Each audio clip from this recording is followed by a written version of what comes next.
Hello, internet friends, and welcome to episode number 122 of Final Boss TV. Normally, of course, your WoW and Game Rating Show. My name's Adam K.A.K. Bay. I'll be your host for this adventure. This is the post-BlizzCon special. I did this last year. I think the year before that as well. But we might make this a thing as long as I can keep these nerds under control. But without further ado, I'm sitting down with some nerds. Are you... Hold it. Hold it. Hi, Preacher. Hi, Ghosty. Hello. Welcome to the show. Hello. I don't know what the... What's going on? I don't know exactly what I was looking at there. You want to explain? No, It was the good old reach around there, mate. Like with the It just felt appropriate, to be honest. Oh. Okay. And then Ghosty, of course, is drinking out of the stein you're not supposed to drink out of. All right, that's good. It just feels like a dare when they say don't do it. Are you bothered, mate? I haven't used Touch it. my stein with your stein. Oh, the Nobbel's not got. Hey! Oh. So that's Preacher, and there's Ghost, and they'll be talking to us, and then the Lord of the Sith Lord, L-O-R-E apostrophe D. Hello, Nobbel. Hi. Hello. Are you judging my outfit right now? It's not good for you? I'm sick, okay? Leave me alone. And I got my own drinking cup. I can't. He's showing the cup. The measuring jug. It contains the liquid. It show's makes over, it go show's into my over. mouth. It's no problem. It's good. Buy a cup, man. It's like Can't it's afford like, it. It's like I'm not this successful, okay? it's a one-man pitcher, really, and he like Half billion forgoes the subs, glass. You can't afford a cup. What happened to YouTube? We're like 3 minutes into the show and I already lost control. I don't even know what's going on right now. Oh my goodness. Oh my gosh. I'm a snowman. Someone compliment his shirt, please. He's been going on for the last half hour. That's Chat. gross. Tell Preacher his shirt is amazing. Just tell him so he can It stop. flashes. Look, I've got special effects. It does. Just remember where you are. I just get excited when I'm around Bay and Nobbel at the same time. Oh, okay. Is that We what know, happens? mate. We know. We remember the accidents. It's okay. The accidents. That shirt is underrated. Need to know. Oh wow, that shirt is underrated. See? That shirt, snowman, crispness. Swag shirt. I mean, the stream. If you're watching this live, of course. So if you're watching this on YouTube, you can see the chat. If you're listening to this on iTunes or Stitcher or Google Play Music right now, you're missing out. You got to see Preacher's shirt. Watch Oh gosh. platforms. Wow, that's a cool shirt. That sounds so mean. Ghosty, I really hope you don't get sick from drinking out of that lead-based stein. I'm scared. I forgot We're where it actually was. surrounded by blizzard dangers. We've got a lead-based stein, and apparently the bulwark is dangerous as well. Yeah, Oh, it's made with elements that could actually give you diseases. Yeah, apparently. I had to Google it before I put it up on the wall. I was like, is it really, really dangerous? What? But only if you lick Apparently it, you right? Yeah, apparently you shouldn't eat it. I'm okay with that. No shit. Yeah, apparently you shouldn't eat Is that a it. challenge? No. Lick it, lick it, lick it. Flash. Oh my gosh. So we all just, this is the post-BlizzCon show. There are a little bit of notes from, just to keep us on track here. The pre-one with Tia, Brutal, and myself, we just talked about nothing for like 2 hours. It was just like whatever we thought of, but I wanted to have a little bit of a roadmap here. After the mid-show break, there will be questions that were submitted through the Discord channel, the Final Boss TV Discord. And then, of course, if we have questions that come up in chat, we'll definitely go for it. But yeah, I mean, if you want to start throwing shots, here's the time. So Preach and Ghosty and I all went to the convention.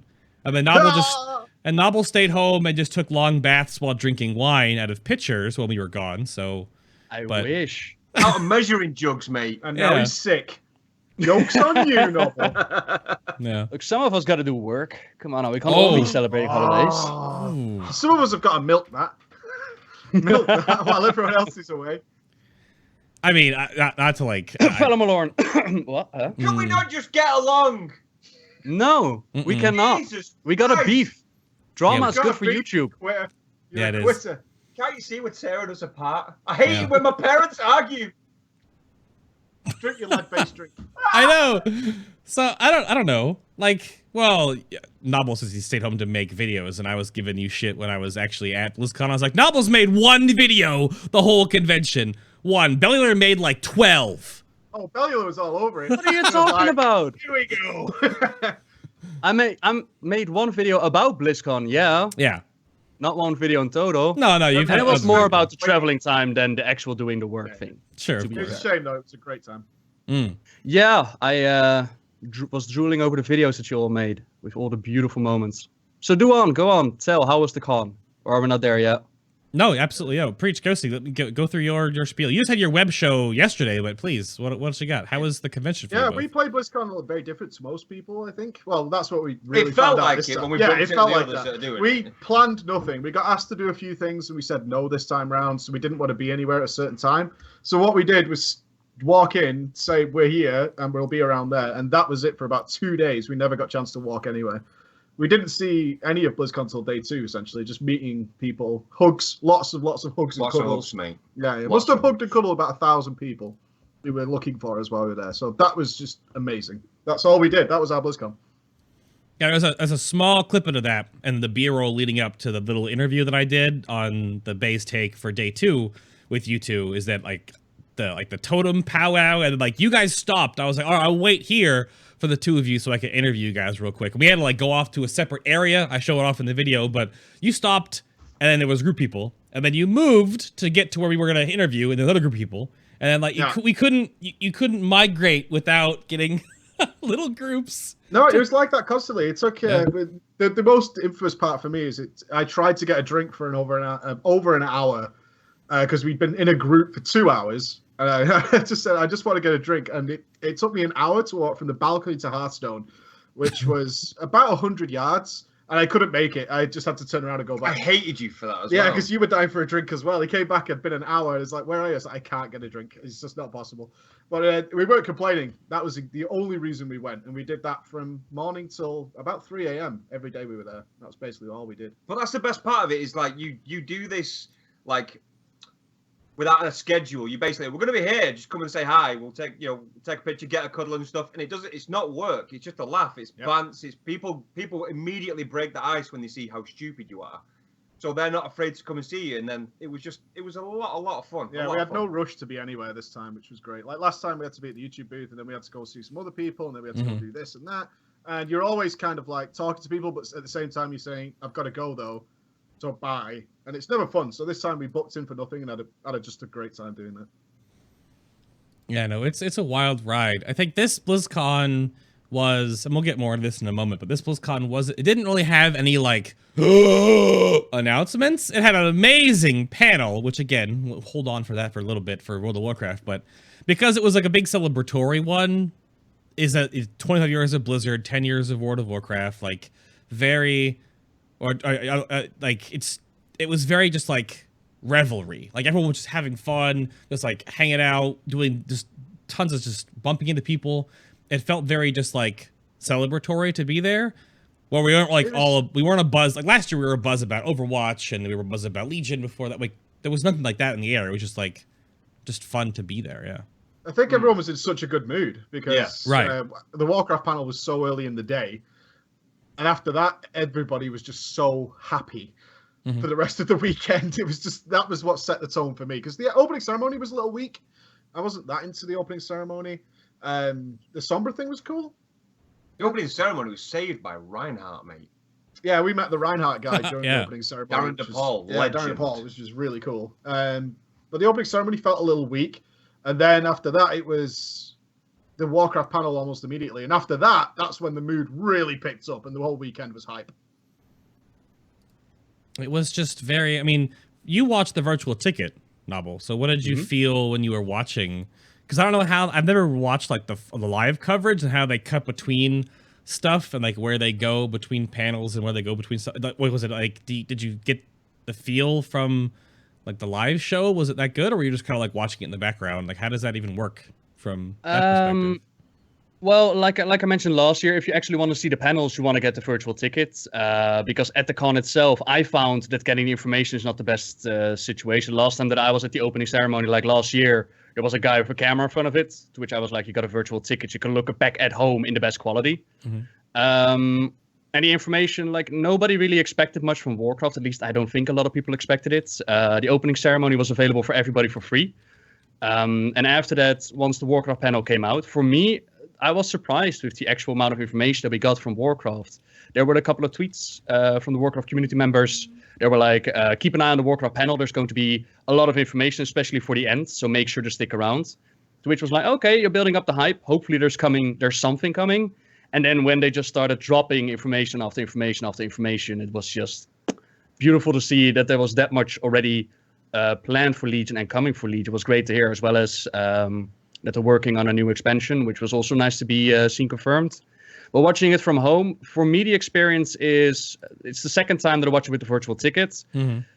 Basically what to do is they got a couple of announcers in between panels. You can switch for yourself, like what panels do I want to watch. There were a couple of grayed out panels, which I found disappointing, like a couple of art panels that didn't have a camera on it. Yeah. So you couldn't watch that.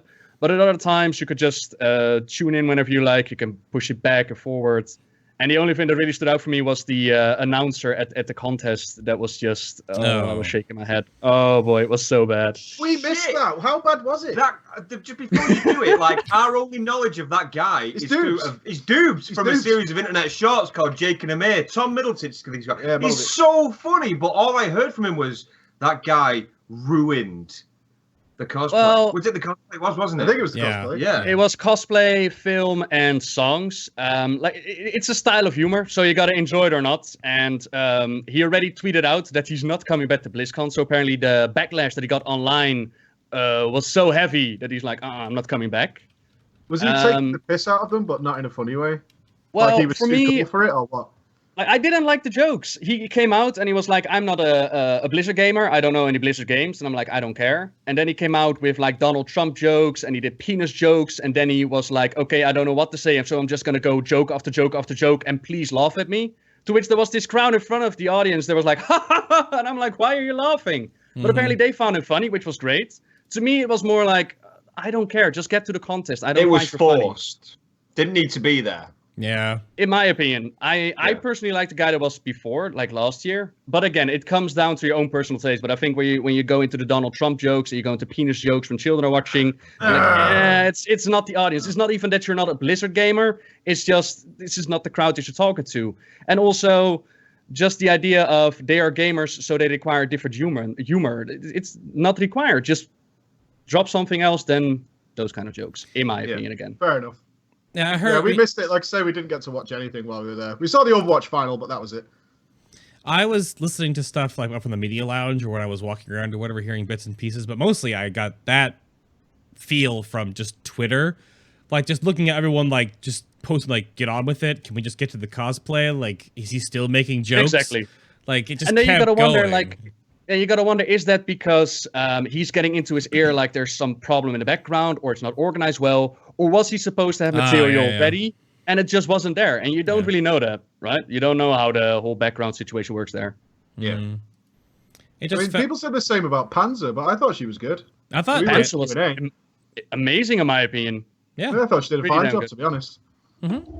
she had people thought like she kept interrupting, but part of the whole point of a Q&A, which I get this like question on my show comes up like, why do you keep interrupting your guests? Sometimes it's interjections to either push a conversation in a different direction or to get another answer when like the question is like falling off or whatever to keep it rolling. So yeah, Panzer had a couple of points where like she didn't like interrupt Alex or Ian or like Matt, but like she did on purpose to like make the point and get an answer out of them, because sometimes they just kind of like did like a Blizzard PR answer and nothing happened of it, you know. Well, that's why we left, actually. We went to the Q&A and we were there for the legendary question.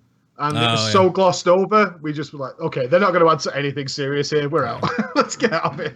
It was all going to be sort of fluffy stuff. So I was like, that's I mean, which is fine because they said everything they wanted to say.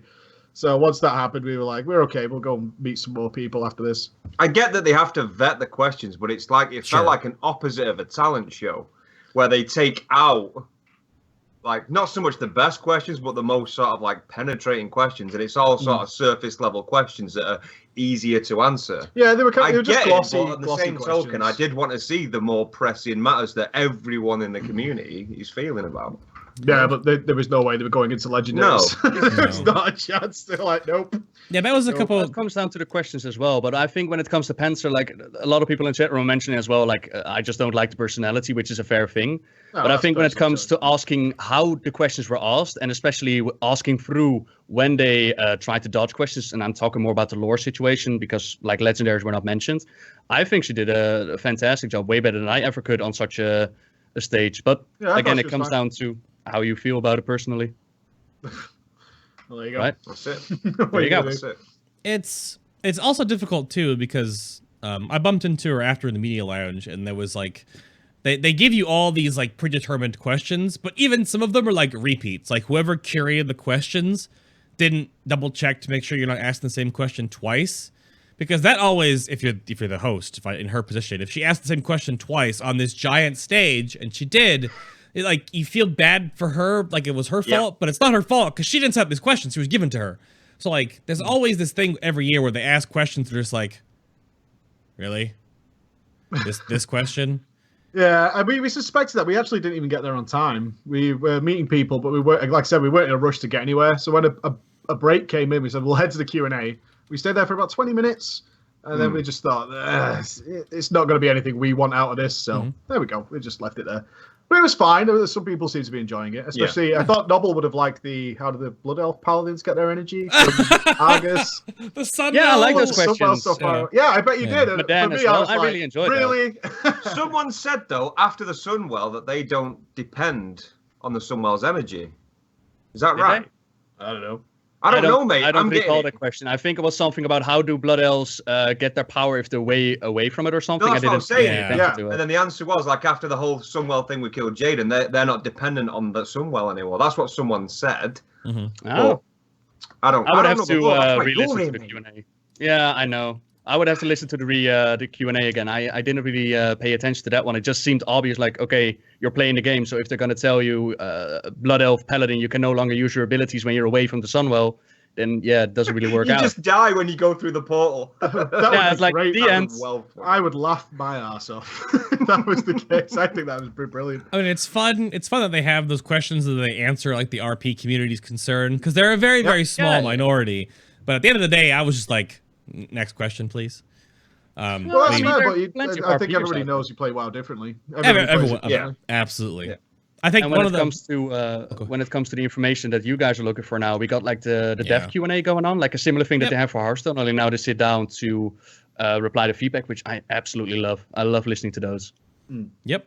No, I mean, that's why it's also different for us, like Preacher, Ghosty, and I. Like we the Q&A at Blizzard is so like, but we just had the Q&A just the other day with Ian and Lore, and he was like dropping bombshells again too, like really specific things. His rant about Brewmasters, Elemental, class balance, stuff like that. Like you really get to see the inner workings of his brain, where he's just like trying to be super straightforward and empirical about this kind of stuff from their perspective, and the community is still like, no, they're terrible, blah, blah. But it's those Q&As are good. We had that very direct experience at BlizzCon because he didn't really want to talk to me. I think he thought he walked away from me. In the bar. Did he run away? Like, yeah, he ran away. It's literally, he saw me coming and he ran away. But he obviously, I almost wouldn't go into the public, but he has to do it.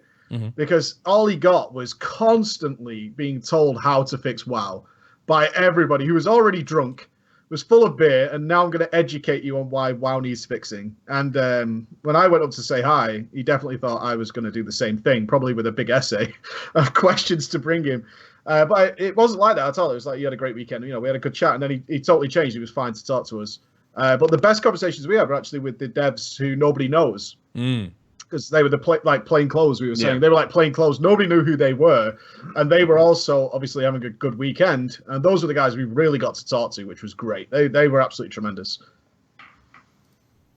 Yeah, when I went to the movie premiere and the Legion Summit that happened earlier this year, I sat down with like just one of like the network engineers and one of like the back end like code monkeys that worked on, I think I told this story before, but like worked on like RAM optimization, the unsung heroes of World of Warcraft's like dark underbelly. And there are some incredibly smart nerds working on this game. And it's so cool to hear them talk about like what they're doing and like how they fix problems and how they've found ways around like the systems and to improve the game. It's so wild. Like the packaging changes and stuff like that and the network stability and all this stuff. It's so cool to hear about. And those are awesome bump into moments for sure. Yeah, I spoke to the guy who did a lot of the work on Karazhan, and that was it. I was like, "You're not going anywhere. Let me buy you a beer. You're staying with me for the foreseeable future." Nice. And he was like, "You really liked it that much?" I'm like, "Bro, yes, of course." It was amazing. Yeah, it was really cool. It was really cool to talk to those guys who do the vast majority of the work, because the other guys are like celebrities, like Celestalon and Watcher. So you don't get much time with them until it's like really late on, or you go into a private party or something. So it was good to meet them still though. Yeah, so I have in here note-wise, like, the opening ceremony was very feelsy. Like, the new, like, AI thing that Mike Morhaime announced was kind of neat, but then, like, and then, of course, Sombra... It felt premature, though. That felt weird. Yeah, I was hoping it was going to say we're testing it here against StarCraft. I thought that's what they were leading to. Yeah. Not to, at some point, maybe that will happen. And it just felt really out of place. Like, they weren't telling us anything other than this is something we might do in the future. I was like, it just... How did that fit into the opening ceremony for BlizzCon? I didn't really get it at the time. Yeah, I think it was mostly like a forward-facing thing because it's like a partnership, right, between HiveMind and Blizzard. So, yeah, but I mean, so we had no Diablo 4. Everybody was talking about that the night before. That was all people were talking about was Diablo. Because what was it they released that had the 4 prongs on it? Oh, it was the dice. The dice. 4D dice. The dice had the 4 prongs on it. Yeah. Well, it's fairly soon to do the 25th anniversary where they're gonna bring in like the tower from Diablo 2, which is cool, and the Necromancer as well, which everyone was raving for the Necromancer, but I would have preferred the Druid. But hey, it's content though. At the end of the day, it's content. Sure. But didn't they debunk Diablo 4 like weeks prior to BlizzCon though? They were like, no, we're not working on Diablo 4 as much as we would love to. I think and I people read were still that talking as well. about it the day before. But it's one of those things where like they'll put that. No, it's nothing to do with Diablo 4. I think. From a tinfoil hat perspective, it's like, come on, he's just gonna run to you now. That's what it is. But obviously, they weren't. Really, there is no Diablo 4. I mean, it feels like they are making some Diablo stuff, just kind of breadcrumb you along, but it feels like they're making it like behind the scenes. Like they're trying to. On what basis, Bay? They're trying to elongate it with the seasons, and now that they're giving you a little snippet to keep in with the Necromancer and the anniversary content patch. But it's about time that it's unless it's an actual DLC coming, which I would have been happy for. It's time for another. I think it's got to be by now. Well, the biggest thing is like what is Tom Chilton working on? Because he's still there on an unannounced project. So, Warcraft 3 for the mobile. Did you see them tweet about it? Tweet about what? Apparently they're interested in turning Warcraft into a mobile game. Yeah. No. Yes. No. Like Warcraft 3 on your phone. Yeah, Warcraft 3, not WoW. You can do another Greater Rift in 24 hours on this cooldown, unless. Oh no! Oh no! $1. You pay $1 for a keystone to go now. Welcome to iOS, baby. Dungeon Keeper, never forget. Oh, poor Dungeon Keeper. Poor Dungeon Keeper. I mean, I'll bring it up, of course, and this is like poking the Krendor beast and anyone else that agrees with the same thing as I kind of hope that because you see now that they're bringing in the Diablo 1 like sanctuary, the tower into Diablo 3. So what else is stopping Blizzard from going the Square route? Like Square Enix is doing with remaking Final Fantasy VII and just remaking Warcraft 1, 2, and 3, or like StarCraft 1 and Brood War in the new engine. Like, that's the new craze with developers right now. That is the craze. I don't think they tend to follow that, though. No, they don't. No, they tend not to follow the craze. It takes them so long to catch up with what other people do. It's not just that. It's like all these, I mean, especially with Square Enix, when they redo these big titles, they've started to do it in chapters. Yeah, wasn't Hitman a bit of a failure? Hitman was, They're doing it with Final Fantasy VII, and it's so bad to actually invest that money in the faith that you're going to get a full awesome game when you only get a chapter. I hate this whole thing of chapters, like in AAA titles especially. It's a joke. Well, Blizzard tend to move forward. Didn't What, someone Nobbel? ask during the Q&A, like, are you going to make a remake of Warcraft 1 and 2? And they were like, it's a good idea, but we're not working on anything right now. Yeah, and I think it was brought up in chat too. But the counter to that is that they're taking all this time and dev resource for Diablo team to remake Diablo 1 in Diablo 3. So you kind of wonder where the cracks in that lie. We'll have to wait and see on this. Speculative as So well. basically, Yeah. you just got your tinfoil head on tonight. You're like, oh, Yeah, a yeah, little bit. Warcraft 4, Diablo 2 and 1, and remake. That's it though. Like I might be a minority. I want to see a progression. I don't want to see a rehash. Yeah, I the mean, only reason there's Diablo Right. people, was yeah, this people time. have like a massive nostalgia for these classic games, and I Oh. truly do get that. But what you're talking about, mate? Nothing, you keep classic going. nostalgia. You need to get going down a dangerous I don't road, give a that's shit. all No, I'm I'm saying that they do, but on the flip side, for me personally, I want to see a progression of those titles. I don't want to see them redone. Right. But I you don't just give a want to shit. see a new Warcraft 4, yeah? Yeah, Yeah. Yeah, me it too. doesn't a progression of the story. Boom. Yeah. So we'll have to You want a see. surprise. You don't want to expect something. Like, you don't want to predict what's happening. I remember this part. Oh, good for you. Yeah. What happens next? You don't know because it's not What are you out. shouting at me for? Because you rile me up, mate.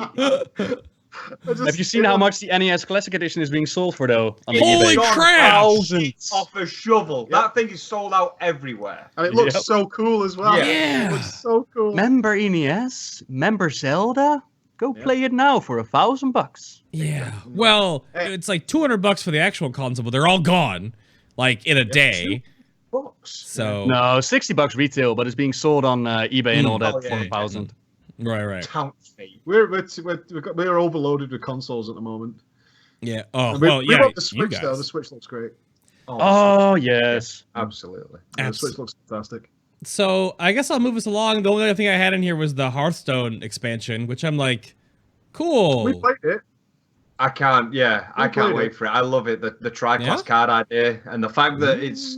What does this do for Gadgetgan as well? We're showing it an entire town and not just Right. like this little port. What does that mean? You know, like, oh, it's exciting. But I love Hearthstone though. And then like we played it a little bit, didn't we? Yeah. Yeah, we I say played a little bit. It didn't last long, but it was fun though, seeing that the tri-spec cards and seeing what they can do in combos with the classes that they're aligned with and stuff. I can't wait. Yeah, Hearthstone always gets its spice whenever they add something new, and then it dies off again. Yeah. I think most people play it that way. Oh, absolutely. But yeah, no, the lore side of things, like, I don't know how, because there's obviously canon lines between Hearthstone and World of Warcraft, like seeing Enzoth for the first time, and that kind of stuff is real. Then there's like the fake stuff, like Ragnaros the Light Lord, obviously isn't canon. But like, so like that, how does that work? What Ghosty brought up for Gadgesan, like obviously in game, it doesn't look like that at all. But yeah, then they showed it like as the reveal of the patch, like on the screen behind when he was speaking, it showed like the little town that we all know, and then as he carried on to speak, that town expanded until it filled the entire zone. So it's not like it used to be like that and it's reduced. It looks like it started off like that and it's expanding. So what are we gonna have with that in Warcraft? Hopefully. See, Oh, you're and going if too it's- far now. This was my problem during the WoW panel, is everything he said, my imagination went insane. That's what I mean. Absolutely insane. And I kept having to bring myself back down and like, just wait until it's confirmed. No. Don't overhype it. No. Otherwise, it'll be Legendary Ring all over again. The overhype was tough. I'm gonna bring up some of the screenshots right now. When you guys want to talk, I'm gonna bring up the Warcraft panel now because Oh, here we go. it was. So my notes, I have to make sure I read this off. It was the Ian, holy shit, we got you, fam, Hazakostas Warcraft panel because Like the title. they as the overall team, like holy actual crap baskets, are they not saying a statement? Oh, I told him when I had a drink with him, I just kept saying how smug he looked when he kept saying, and this is a mini patch. This is what we're calling a mini patch. And then he was like, more and more stuff. And the smug's written across his face. He was so happy to be up there. He was just so happy. If this is a mini patch, by the way, you gotta wonder what they call the selfie patch. Like, what name is being used for that one? If this is a mini patch. Aliens. Why is it the alien's face? Take my picture. Cheese. Look at that face! I showed the smug face. I was putting it back up on Wall screen. patch. Yeah. What's up? Come at me. Yeah. And it's really good. Well, the biggest thing that we talked about before too, and this goes into a little bit of what we talked about in the base take day 2, is that Ian just seemed so happy. Yep. Of course. because everything that they've had to, they knew WoD was not great. Let's say that, and everything they had to come out with for the last couple of years, which has been Warlords of Draenor related, hasn't been great. It's not been. They probably knew that before they even released it. Like the shipyard is. Everyone knew that wasn't good content, Right. Tanahan Jungle was very, very weak. Compared to the similar content they put out in the past, right? You look at the Isle of Keldas and the Throne of Thunder and all that stuff, and you just look at Tanahan Jungle comparatively, and you're like, you guys know this is not good, and it's already weak, and this is causing people to leave. But this time he knew it was going to be a winner, and they knew that they'd fixed those issues, and it was just great to see him walk out there. And I said it straight away, it's like, I just could tell you had a little smile on your face, and I just knew you're going to start dropping bombs. He's like, could you tell? I was like, yeah, I could see it straight away that was going to happen. And it was great to see the whole team, because it wasn't just him. Like I said, we spoke to a lot of the Warcraft devs who you don't know, and they were all just riding this wave of happiness. All of them just knew they were crushing it. They were nailing it. It was great to see. Love this. What is Boat Day? I'm in. I don't care what Boat Day is. Yeah, let me go back to that. So the panel is funny because you go through these screenshots from the live stream, and it shows the patch 7.1.5, which is the micro holidays and Blade's Edge Arena rework, and Brawlers Guild is back.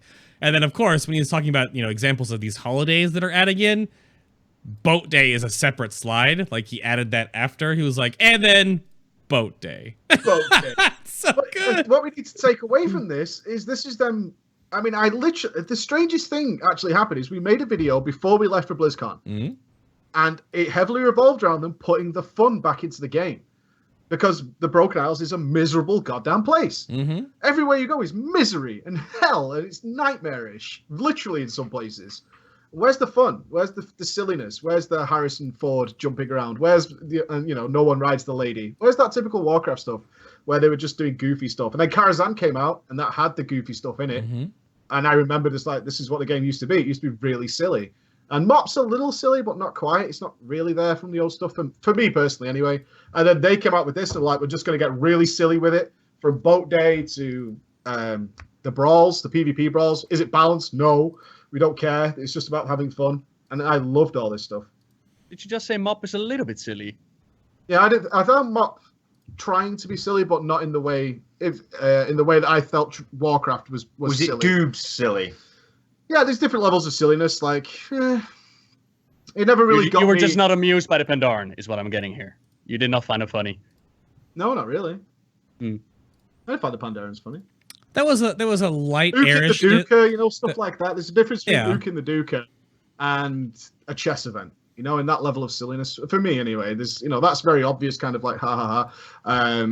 But when I think about really silly stuff, it's like what we just got in Karazhan, where you're going from a basement with spiders to space. It's just absolutely absurd, but it's so creative and cool. Yeah. That's what I'm talking about. When I think about WoW, I think about those things. Well, we went from Mop's hierarchy, their yin and the yang of the expansion was the Shah and Garrosh and death and bad and darkness, and then goofy pandas and monkeys, right? And then we go to Warlords, we go back in time to an alternate dimension where it's just war, death, war, Iron Horde, Legion.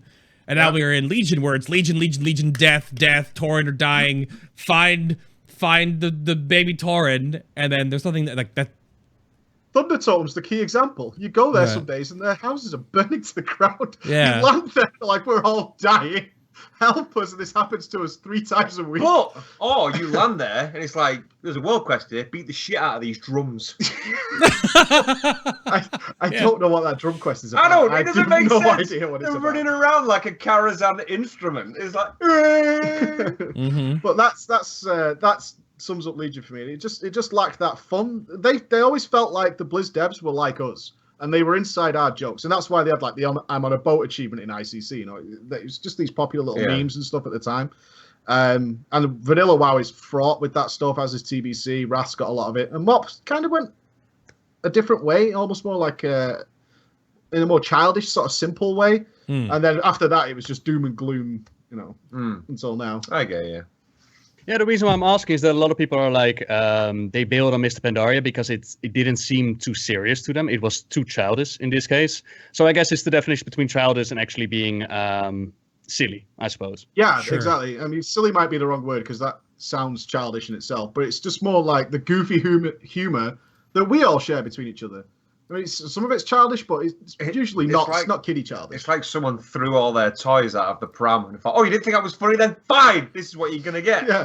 Yeah, I guess so. You brought this on yourself. It's a personal thing. I know a lot of people said that Mop was very funny and silly, but I personally didn't find it funny and silly at all. Good transmogs, though, mate. Good transmogs, and that's what's important. Indeed.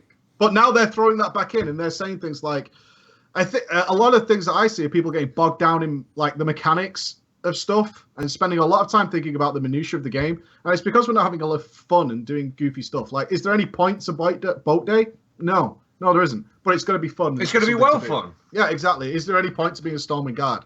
No, probably not. But it's going to be really funny to go around and pull people over and do silly things. And you're talking about silly things right now. I'm going through the screenshots of the new Brawlers Guild where, I mean... Oh, Pac-Man! Pac-Man, yeah, like this is... didn't know what Pac-Man was! I don't even know if that's Pac-Man, man. It kind of looks like Bomberman. No, it's Pac-Man because he chased the ghost. Yeah, the ghost monks are floating around in there, the little pack, little... Oh, shit, of course they are, yeah, I did not make that connection, to be honest, when they did the announcement. No way, man. Yeah, totally look, Pac-Man. I shouted Pac-Man, and so many people looked at me and just didn't know what Pac-Man was. I was like, oh my god. I just looked at you for shouting. Yeah, you look like an idiot. I was so excited, I've got to be honest. I was like a little kid again. It was good. It's everyone's mind though, like went racing when these ideas came up and stuff, and especially like what we always talk about is when the PvP brawls came up. Like everyone in an arena, or was it what was it called now? Eye of the Storm. Yeah, with when the camera gravity panned out and then everyone just floated up into the air and everyone just went, "Holy shit!" And that's when he said, "Is it going to be balanced?" No, no. And it might not work. That is so important. It might not work, and they can take it out. They're gonna put it in. Yeah, they're experimenting again, and they've played it very safe the last few expansions. Yeah. I think they've maybe realised that they might decide in the office. They'll have an idea, and then they'll decide something like, "I don't think that's going to be great," or "That might not work, so we'll not do it." Instead of letting us decide, because sometimes it's that, because it happens to us all the time when we make a video, and probably happens to Nobbel as well. It's something we put in a video we don't think much about compared to other things. That's the thing that everybody latches onto, and like that was the greatest thing ever. And that's of course happens in games. So I'm just glad they're throwing stuff at the wall like they used to do, and just see what happens. And if it doesn't work, they'll just take it out again. But keep throwing stuff and see what happens with it. Yeah. Also, like if you compare this to what they did with Warlords of Draenor, it just seems to be an entire different team working on it, and there's actually a heart back in the game. Like this mini patch is what Warlords was in its entirety. Like you can almost say that Warlords was not a true WoW expansion because it just didn't offer that much. For me, it was exactly the epitome of what I was saying. Is just playing it safe. How many ideas were created for WoD that they shot down internally without just saying, "Let's try it out and see what happens." You know. I don't know. We don't know that answer, but it feels like they just. I mean, we could go into WoD all day, but I don't think it's going to be helpful at this point because we're in the best, if not one of the best expansions they've ever done. If what they announced is properly going to be implemented, and especially with the whole scaling of difficulty and the new raids, because what I've heard so far is that Nightmare is a little bit disappointing when it comes to raid fights, as well as the trial not being too amazing. I was going to ask you about that, babe. Yeah. But if all of it comes together, then this could definitely be one of the better ones. Yeah, it's what was I say about Warlords, and I felt like that was an expansion that came with a lot of like forward momentum with the pre stuff they had made, and I went to the launch event in freaking LA at that crazy old Ace Theater and stayed in the hotel there, and it was like the buzz was awesome. I made a video of it, and there were people there all over the place.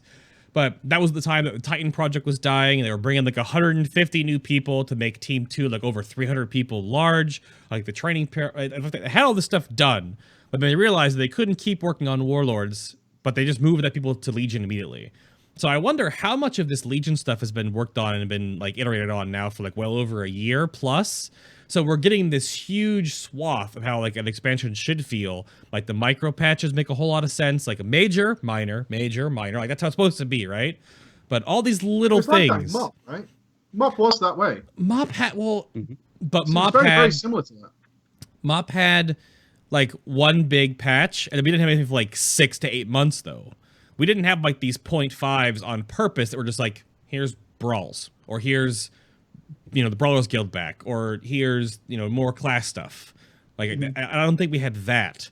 Like, and that's not to like bring up a different MMO, but like apparently that's how like the big, huge, crazy Asian team of Final Fantasy XIV does their stuff. Is like every 2 months there's something being put in the game, you know, from large to small, and like it keeps rolling forward.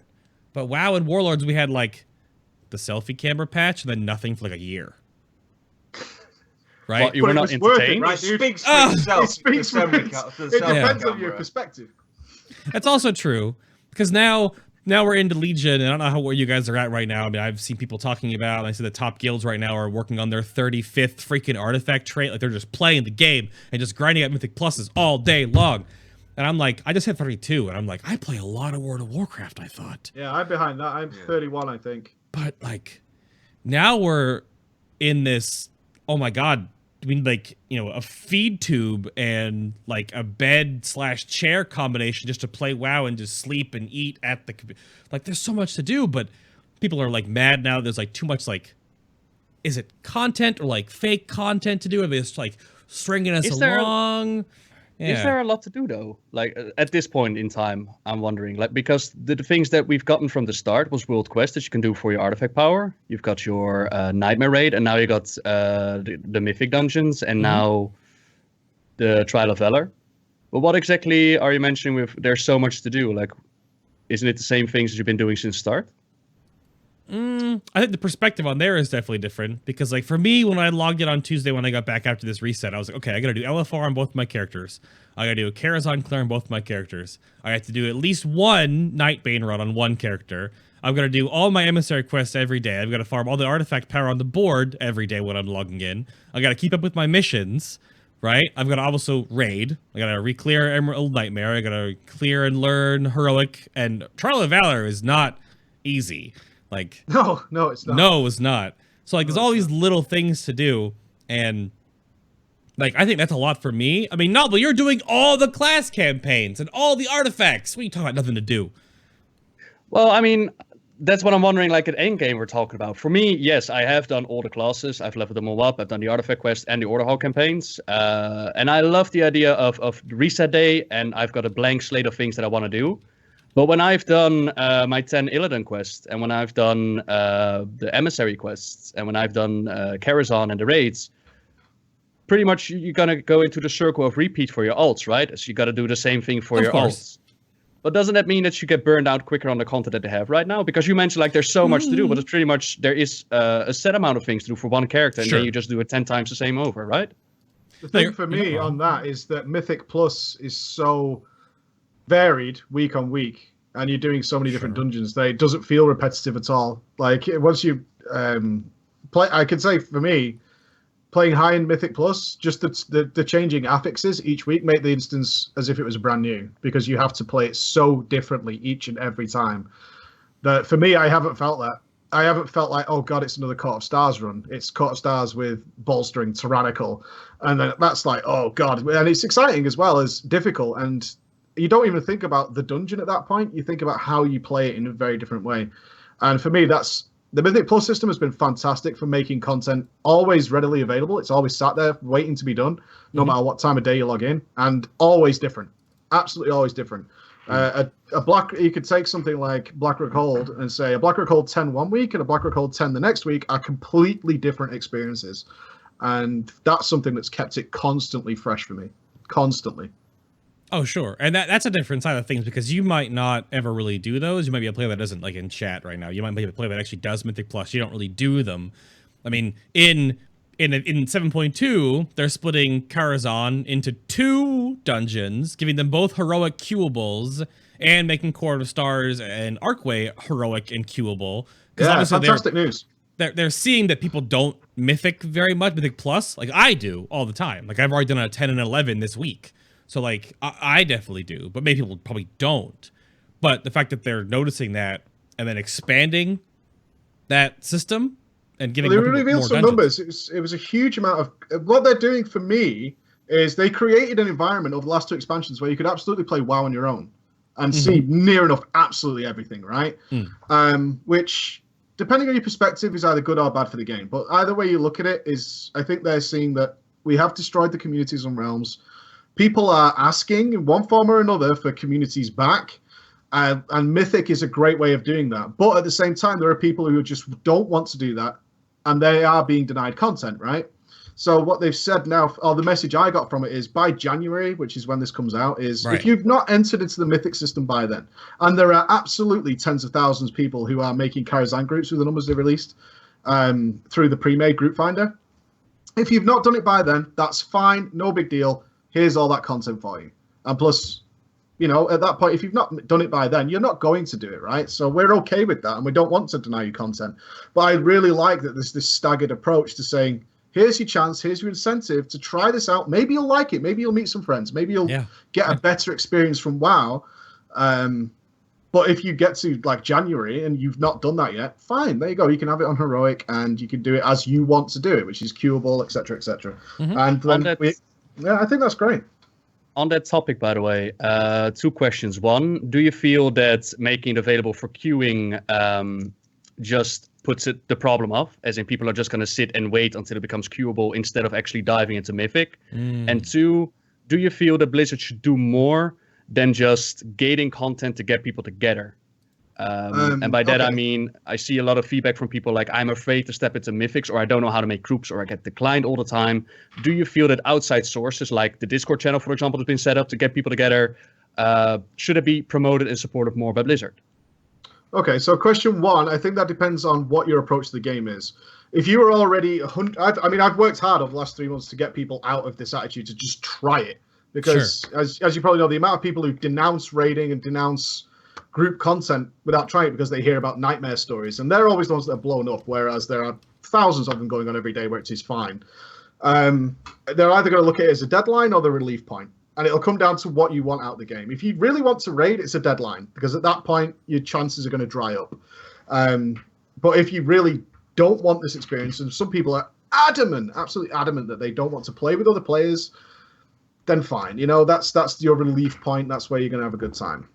Should they endorse Discord and stuff for the people?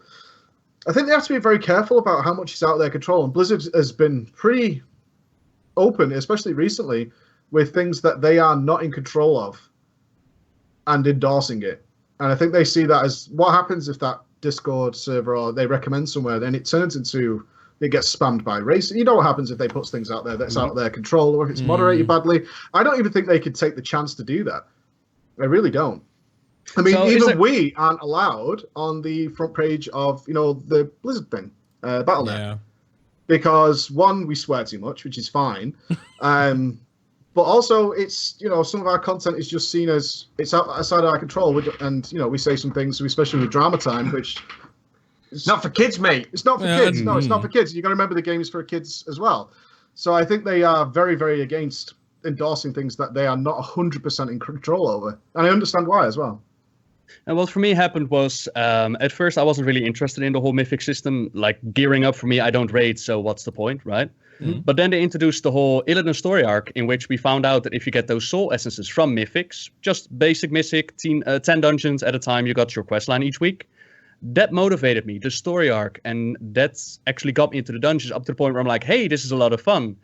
But then I tweeted that out, and I got a lot of people like, I am being forced to do this content. I am being pushed into something that I don't want to do. Being incentivized is a difference.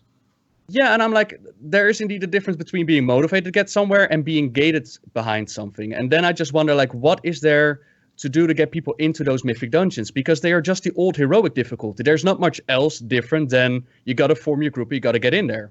Okay, so honest question to you, Nobbel. Did you know that before you went in? Or did you think that Mythic was going to be difficult? I knew that. I knew that before I went in, because I've done the Mythics before. I just wasn't motivated to go in there because there was no real reward system for me that I was looking for, right? Yeah, the rewards are difficult. Yeah, it's difficult. And that's why Karazhan, I think, has done so much to get people to try it out. Yeah. I don't think Arcane and Court of Stars was anywhere near enough to get people to try it out. A lot of people were just like, I'm not bothering with that.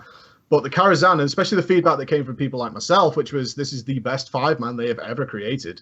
It was so much fun to go through. And you went through it recently as well, and you walked out saying, this is absolutely amazing. This is an amazing experience. And if you tell people, there's an amazing experience waiting for them, and it's not out of reach, It's right there, and all you have to do is take a chance on other people, and maybe you're going to find out that no, the pre-made group finder isn't walking through trash and mud. It's not.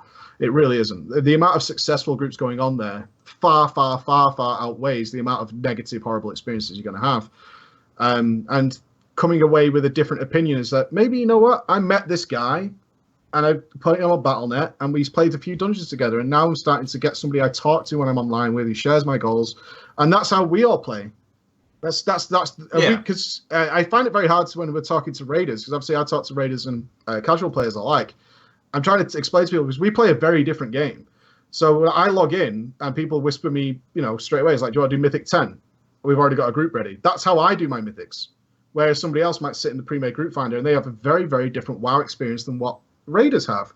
And it's trying to show those guys that it doesn't have to be that way. You don't have to be paying your $10 a month or whatever to sit in pre-made group finder. And I think Karazhan is the best incentive they've done.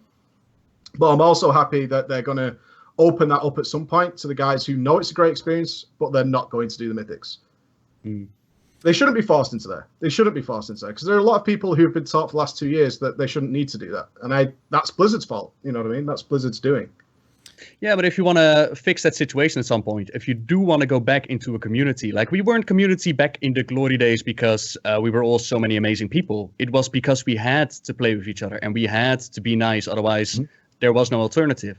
So I believe that if you want a sense of community again, then you have to play together instead of being able to queue for it. And that indeed, like you mentioned, like the past 4 or 5 expansions, Blizzard has done nothing but change the setting of you don't have to play with each other, but you can actually solo queue, to which we now get forum topics as in, I can no longer play this game solo anymore. Yep. And the first thing that races to my mind is, it's an MMORPG. Like, why do you think that you should play it solo? Yeah. And then the second thought is, that is exactly the message that's been sent to you the last few expansions. Yep. So that transition into we got to play together again is going to take time. And that's why I was wondering, okay, they're now making it easier for people to get together. They are actually rewarding getting together. Is there more that they can do to get the community together? Or is it now up to the community, make it or break it? Yes. That's exactly it. I think, and this is like probably going to be a really frowned upon like idea of it, but I think there's always so much apathy you can give for those people that aren't willing to make that extra step to communicate with other people. I think that there's so many tools in that game already that you can not immediately make friends, but you can start making connections with someone. Or it doesn't take a wall of text to say, thanks for that, dude, you're a really good tank, I'm going to add you to my friends list. Or something like that. Do you know? That's literally what we used to do back in the day. It's getting people to take that leap, which is what we've been working on. Yeah, we've done so many videos recently. There's only so much of a push you can give these people before it's just really not worth it. And I think Blizzard agrees with that. That's exactly it, yeah. That's why they're opening the queue door to say, at a certain point, we're forcing something on people that they may never have known since they started the game. If they started in Mists of Pandaria or Walls of Draenor, which is a long time ago now, we taught these players the WoW wasn't like that. This isn't the game they bought. And I don't think it's fair to say that, well, that's it, you're not having the content.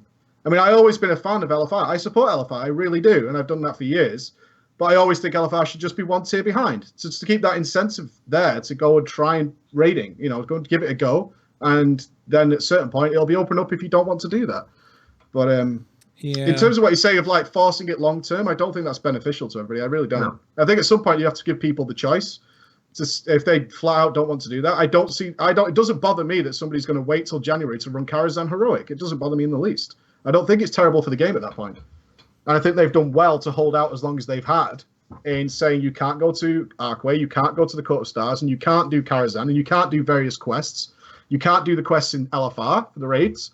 You can't do that. And they've put all this stuff behind this.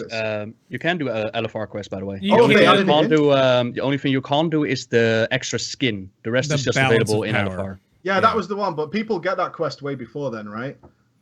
And then it's just you have to go to Emerald Nightmare normal. At least. Yeah. Yes, but the story quest is just available on LFR.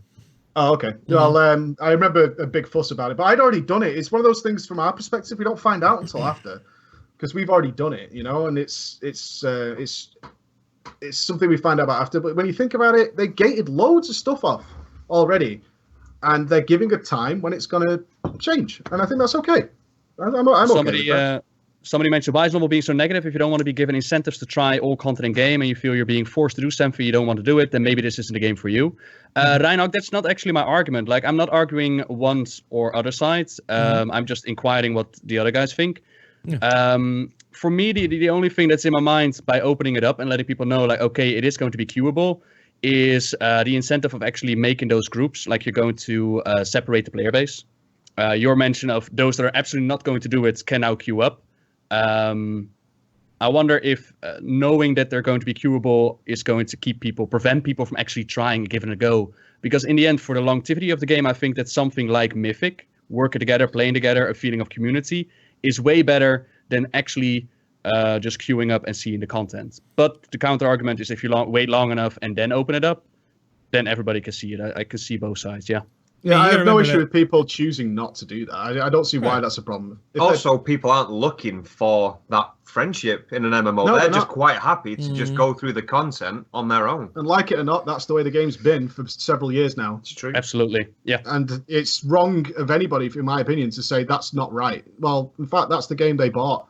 Yeah. And they've been playing. So if they enjoy playing it like that, then more power to them. But it's not the hardest thing in the world. Obviously, you're going to meet some arseholes. Oh, yeah. But you're also going to meet those people that are friendly. Who's like, yeah, I'll add you as a friend. It's like, cool, yeah, well, I'll give you a shout if you ever want to do another run or something like that. It still exists, this whole ethos of there's no friendship anymore. There's just pre-made guilds and groups and people. It's not like that at all. No, it's just because the game's that old and established. These people have played for years, but there's still that group of people that just, you know, they want to play on their own or they want to play with other people and they will make friends. You just have to do it. And there's only so much of a push that Blizzard can give them without actually putting it in their faces. Make friends. You don't have to. That's it. So is the point. A big thing that we make sure we don't gloss over on this whole heroic, queuable, Karazhan stuff is that this isn't until patch 7.2, and 7.2 is like maybe April of next year. Like, it's like January, this one. No. January is when we're getting like the Nighthold opening up because it's already in the game right now. But no, patch 7.2 is returning to the Broken Shore. That's gonna happen after Gul'dan. So like this is months down the road because patch 7.15 is maybe end of December before they go on break or early January. So yeah, 7.2 is a ways away. So like we have that's the Return to the Broken Shore patch where we get to build a base that's similar to like the Isle of Kel'Danas. And I love that he compared it to that. Yeah. Well, that's he. I didn't mention the other one. Yeah. Well, yeah, not the other one. Don't even bring it up. It shall not be named. But Nobbel's bringing up like the community on server-based stuff and the whole Legion Fall campaign where you build structures in your Broken Shore. That's a server-based thing. So like that's your server getting together to activate these bonuses and contribute to these certain buildings. Hopefully, it's that interactable. Because then you have like the Legion Assaults that are back now that'll take you from the Broken Shore back to the Broken Isles, similar to the whole pre-launch event. Day, right? That's a server-wide effort as well. Yes. Again, it's a I mini think war that's event, right? region-wide effort. It's the Encourage event is region. That's US. It's EU. Yeah, because you get your banner. But those are big. I brought up flying, of course, too. Like this is all 7.2. This is all away, but that's stuff they want to bring in. That your server helps build your island, right? Like, and you get to then go back out in the world. And I would say that the dynamicness of the Legion invasion system will probably be a little bit more fun than the world quest right now, where you like pop in, pop out, you're done. But remember like what it looked like in the pre-launch of the game when you would go to these zones with the invasions and there's hundreds of people, right? Like that'll definitely feel when 7.2 because invasions will be happening in a zone like once a week kind of thing, like every now. So it's going to be. They also said you're going to cap it off with a 3-man scenario. Was each zone going to get its own scenario, or is it globally Yeah, the they same said they were scenario? going up to the spaceships and doing all that kind of stuff. Yeah. And But is it like 5 different scenarios or just one? I don't know. We don't know yet that. Okay. Because then they also, like I bring up at 7.2, like we get they're giving us a 5-man, and the 5-man in 7.2 is up the tower, which unlocks the raider. So like story-wise, the 5-man people unlock us to do the raid, which similar is to really, the ICC ones. Yeah, exactly. So let me see if there's all these little things that. The one thing I was going to bring up too, so you missed dungeons, so do we. So the new dungeon, the Cathedral of Eternal Night, comes out. Like, all this stuff that I think about Warlords when we just sat in our garrisons and they push our red button and then logged out. There's so much that like pushes you into the world, pushes you into dungeons, and it's just they're light pushes, right? They're enough because you have to appeal to everybody. Like for some people, the pet battle world quest would be enough to get them out in the world. Where for me, I wouldn't budge if that was out there. Sure. What was nice though is the change of philosophy. A big contributor to all this that's going understated is the scaling technology. Because the reason they didn't want to do 5-mans again is because it kept making all the other 5-mans irrelevant instantly. Sure. And just killing they were literally creating content that killed their current content. Yeah. Which you can imagine is a terrible feeling. It's like, oh, we're going to make Zul'Aman and Zul'Gurub. Instantly killed all the other dungeons. Then they made the 3 timeless ones, End Time, Heroic, and all those ones. And then that killed everything before it. No point in going there. The same with the ICC ones. But now they can scale everything up. So we know that like Mythic Plus, like they said, a Mythic plus 3 will feel like what a Mythic plus 7 is now. Yeah. And they're just going to bring everything up. So it's all relevant. And that system has made the game so much better.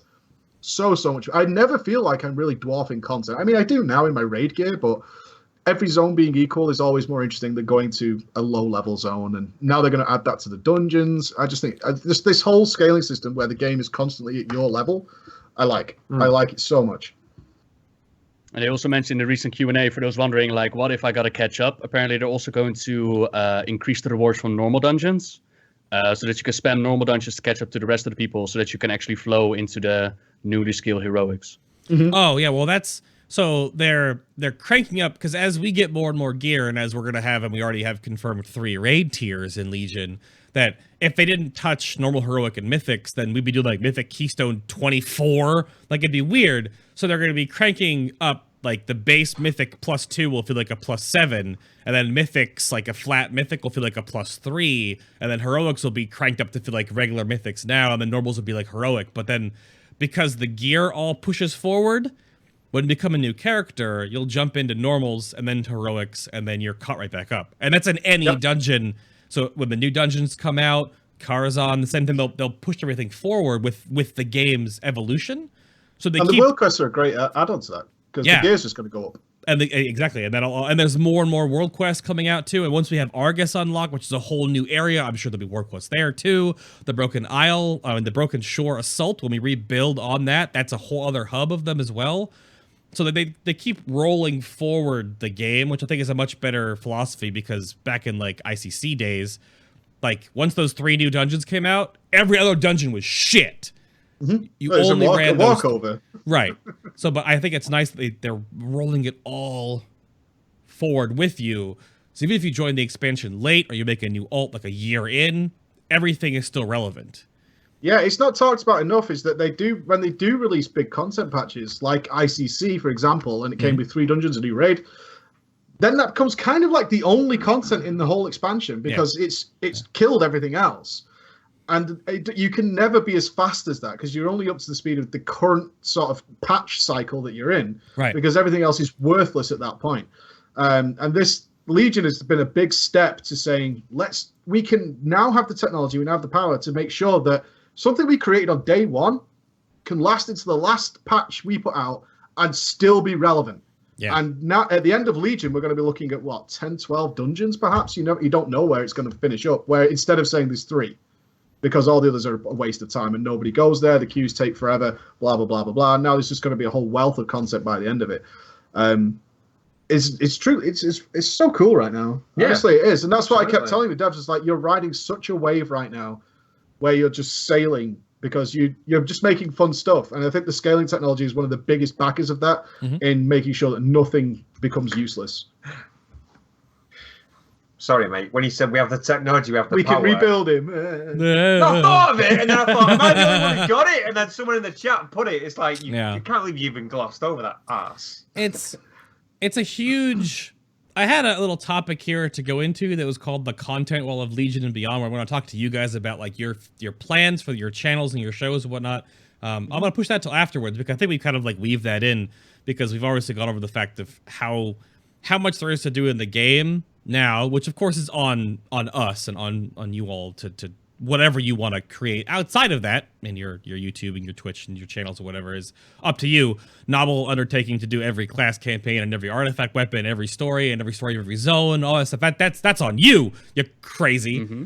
But does Nobbel feel like there's not a lot to do in Legion? Was that what you were? Well, that's what I was getting at. No, not at all. I was just wondering, since you mentioned there is so much to do, I was just wondering if that so much to do is just not a repeat of a couple of small things to do. But for me, there's plenty to do in the game. I'm not disappointed at all. Well, they've done something very smart that's really subtle in a way, which some people think this is like cheesy, but take Trial of Valor, the actual dungeon, when you 5-man it and you fight Odin. But then now there's the Halls of Valor, the Trial of Valor, the raid, where you fight Odin in a raid setting. So they're reusing assets to make something totally different. Same thing with Helia, same thing with some of the world quest areas for like the artifact quests are part of just in the actual game space itself, or like world quests, stuff like that too. So they've found a way to reuse like building blocks and like take them apart and then rebuild them to something else. But it's still totally different experience when you do that. I just looked at what is happening with Ghosty? Ask. Sorry, mate. Sorry. He feels like he smells. I put my arm up and I realised, Jesus Christ, you stink. So I have to get some deo. I tried to do it discreetly. It was for my benefit and nobody else's. That was it. Fine. It's fine. Glad you got it, mate. But it's... Sorry, pal. Sorry. I derailed you there. I think it's an incredibly smart thing that, I mean, even again, Archway and Court of Stars, like they exist in the world. Like you can go to the Archway or go to the Court of Stars in the open world, but then when you go to the dungeon version, it's different. It's a dungeon. There's invisible walls and there's bosses with that, but it's still it's the same architecture, the same environment. But they're so good that they're multi-purposable, and no other expansion has done that. Where like they'll build something for multiple things, and that saves them time. It gives them to make more stuff. So yeah, it's absolutely bonkers. But my point was, go on. My point was that like because so much stuff is in the game, it then makes us as content nerds overwhelmed with stuff to make outside of the game, and more so than I would say any other expansion up to this point. Yeah, it is. Really... I regret the decision of saying I will do everything. I did not expect to get not only, like I've just finished up recording all the artifacts and Order Hall campaigns, only to see it now at BlizzCon already announced, oh yeah, the next chapter's coming up. We're going to do it all over again. I'm like, oh no, I'm not even finished the first one yet. But I love it. Like, it's such a refreshing expansion after what we just encountered. And I think it's the most that they've ever done in an expansion, to be honest. Yep. They're setting a stone. I mean, this was the first expansion where I decided not to do everything. I'm actually quite happy I made that choice. I'm not, mate. I'm quite happy I made that choice. I decided I was stopping doing the guides this expansion, which has freed me up no end. It was actually a very exciting experience. Except for, I wanted to get Nobbel's take on this as well, because we haven't had a chance to really talk recently, just off messages. Is Suramar. I was hoping they'd mention something about Suramar. I really want to see where that zone's going, and they didn't even mention it. And I know something's going to happen there. I mean, Nighthold's coming. I mean, we were talking about, is it geographically going to change? Are they going to retake the city? And are they actually going to do something for the first time really in WoW where the actual environment will change over time? Because it feels like that's the way it's going in Suramar, that by the end of the expansion, they'll either retake in the city and it'll be, it'll be I mean, do you want it spoiled as to where the story's going to go? Or? Oh, do you know? Yeah. Oh, I mean, we only know. How does he know? How do you know? I don't want to know. I want to know how you know. To your question, like, what are we going to do with Suramar? That is unanswered, but the story progression as to what we're going to do next, the steps and all that, those are available, yeah. Oh, okay, then I won't ask that question here. Say Suramar again, though. Yeah. Suramar. Yeah, my American doesn't say it as pretty as your Dutch, yeah. Suramar. How you imagine a cat says it, rolling its We'll leave that subject alone. Just before I gotta take the mid-show break and plug all your stuff, but like the Suramar campaign right now, like, is so good. Like, I'm scared to do it each week because the first week of it, 2 weeks ago, the first one, the feels, man. You were with those characters for so long, and the original grind on your first character in Suramar took hours and hours and hours, and then the week 1 of the new campaign, you're like, did that just happen? And this last one, where you saved a character, like, you're like, fart, yeah. It's like, hard to talk about, though. We're not going to go into spoilers. It's hard to talk about. Let's just all say, praise the apple. Praise the fruit. Praise the fruit. The fruit that binds us. Yeah, that is very, very true. Yeah. But we'll come back. I'm gonna blab about some stuff and plug your guys' channels real quick if you guys want to take a little mid-show break-areno here, because we have questions, of course, and we'll take more questions from chat. And I had some questions that were submitted pre the show starting. So just so you all are aware, of course, there is. I'm gonna grab the link right now, actually, because as I do it live and I forgot to have this up, and because I want to bring up in chat, there is a gigantic resource for everything that I do here. And not only for what I do personally or on the live stream, but the show and the extra stuff that I put together. The channel guide is massive.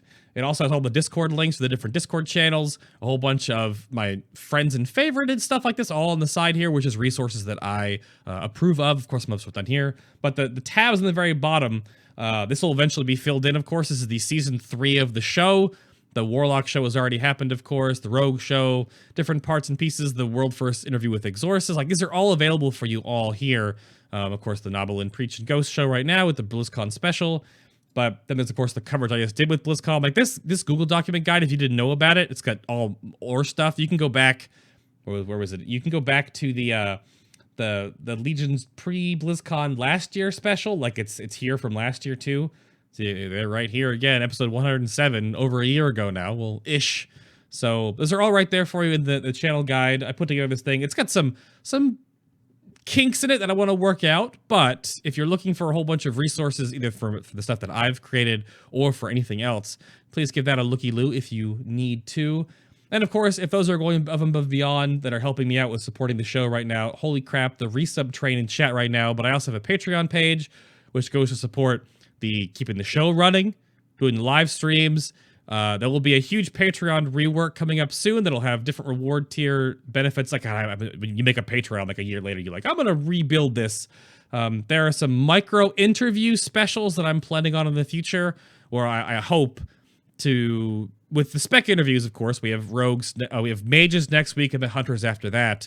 There is a thing that I get asked a lot, is that on the show, we never really can go into like openers or like really tiny things or like tips and tricks for like per boss encounter, like these little things, right? So I want to have like small interviews, like a one-on-one, and make like micro episodes. I teased this at BlizzCon to those that bumped into me there, but that's one thing I really want to make. So if you always wonder like, how does a subtlety rogue open on a boss fight? Like, those are things I want to answer going forward. So those are things that I'm working towards in the future. But then, of course, enough about my nonsense. Please make sure you go check out all the delicious stuff made by these gentlemen. Of course, Nobbel is on Twitter at Nobbel87, and he's funny. He's like, I'm gonna cover everything. So he's got all the different artifact lore coming out. Actually, where's his playlist right now? Let's go to this playlist in lore videos. So of course, coming out with all the different lore videos, and we're gonna scroll down a little bit more here. We're still going. Oh, we could load more. We could load. Okay, we're going. All right, we're still going. So you can go check all this stuff at Nobbel87 on YouTube, and then Preach and the exploits of Ghost, do all their nonsense with the PreachGaming show, of course, over on PreachGaming on YouTube as well. And this is this video right here by Preach and Ghost is so good. Just if you want more of them freaking out about BlizzCon, this video right here is a good listen. So go check them out, of course, both on YouTube. Their information has been popping up on the stream during this as well, the links. And of course, if you're watching this on YouTube, just scroll down in the video description box below. Will be all their socials and all their pokeballs, so you can check them out online, of course. And let me unmute real quick here. Okay, they're still AFK, and Nobbel is in the dark. Oh. Hi. I wanted to... Well, Ghost, you can answer this real quick while Preacher is AFK for the moment, if you don't mind. You guys are working on, like, a whole bunch of new streaming stuff starting soon, and, like, VR and crap? What's this nonsense? Yeah, basically we got the Stream PC, Streamzilla. It's still being set up. We're still tweaking and fine-tuning things because it's like this beast is handling all our streams, so we can locally record through our recording software and not have the brunt of live streaming. But because we're doing that much footage in all kinds of games and obviously Warcraft as well, we wanted to do it to make it a little bit more fun and interactive so that we could do it streaming with the people who obviously enjoy the content. So yeah, so that's coming from Monday, I believe, and Mike is going to be doing it from 8:30 a.m. GMT. So that'd be good. It's like a real job if you're having like that early of a wake-up time. It's not a normal schedule for us WoW players. Dude! 8:32? I have to be here every morning at 8 a.m. and then bang straight into work. Like I've not done this long. Like this is what I'm doing here is longer hours than the job that I've come from. But obviously, with it being what it is, it's so much more fun. So you can't complain at that. So yeah, look, I'm looking forward to it, especially. No, that's awesome. And I wanted to catch you drinking your giant mug of tea, but okay, we there it is. There it is. Oh, there he is. There it is. It's a measuring jug, you classy man. Yeah, it is. Look, I don't see the problem. I mean, it holds the liquid and it takes it to my mouth. That's all it needs to do, right? I could say something else does that as well, Nobbel, but I can't do that right now on this family-friendly show. There are children listening, okay? There are. Hey there, buddy. Come on. But and then to go over to Look straight. so Nobbel, do you have like a you tweet these sometimes? I'm kind of pulling you on the spot to ask this real quick because I want a tweet that has like a list of all the videos you plan to make. Do you have one of those that you could like just send out sometime? Because you post sometimes you post like your big pictures of your scripts you've made, like a video, but you have so many artifacts left and so many class campaigns left. Want to know my schedule or? Do you have I'm just curious, like how far in advance is your workload? My workload in advance, like I don't really work with schedules. At the start of the month, I look at what stories I want to tell. And like the Let's Play episodes are pre-recorded and they are just set to go till the end of the year.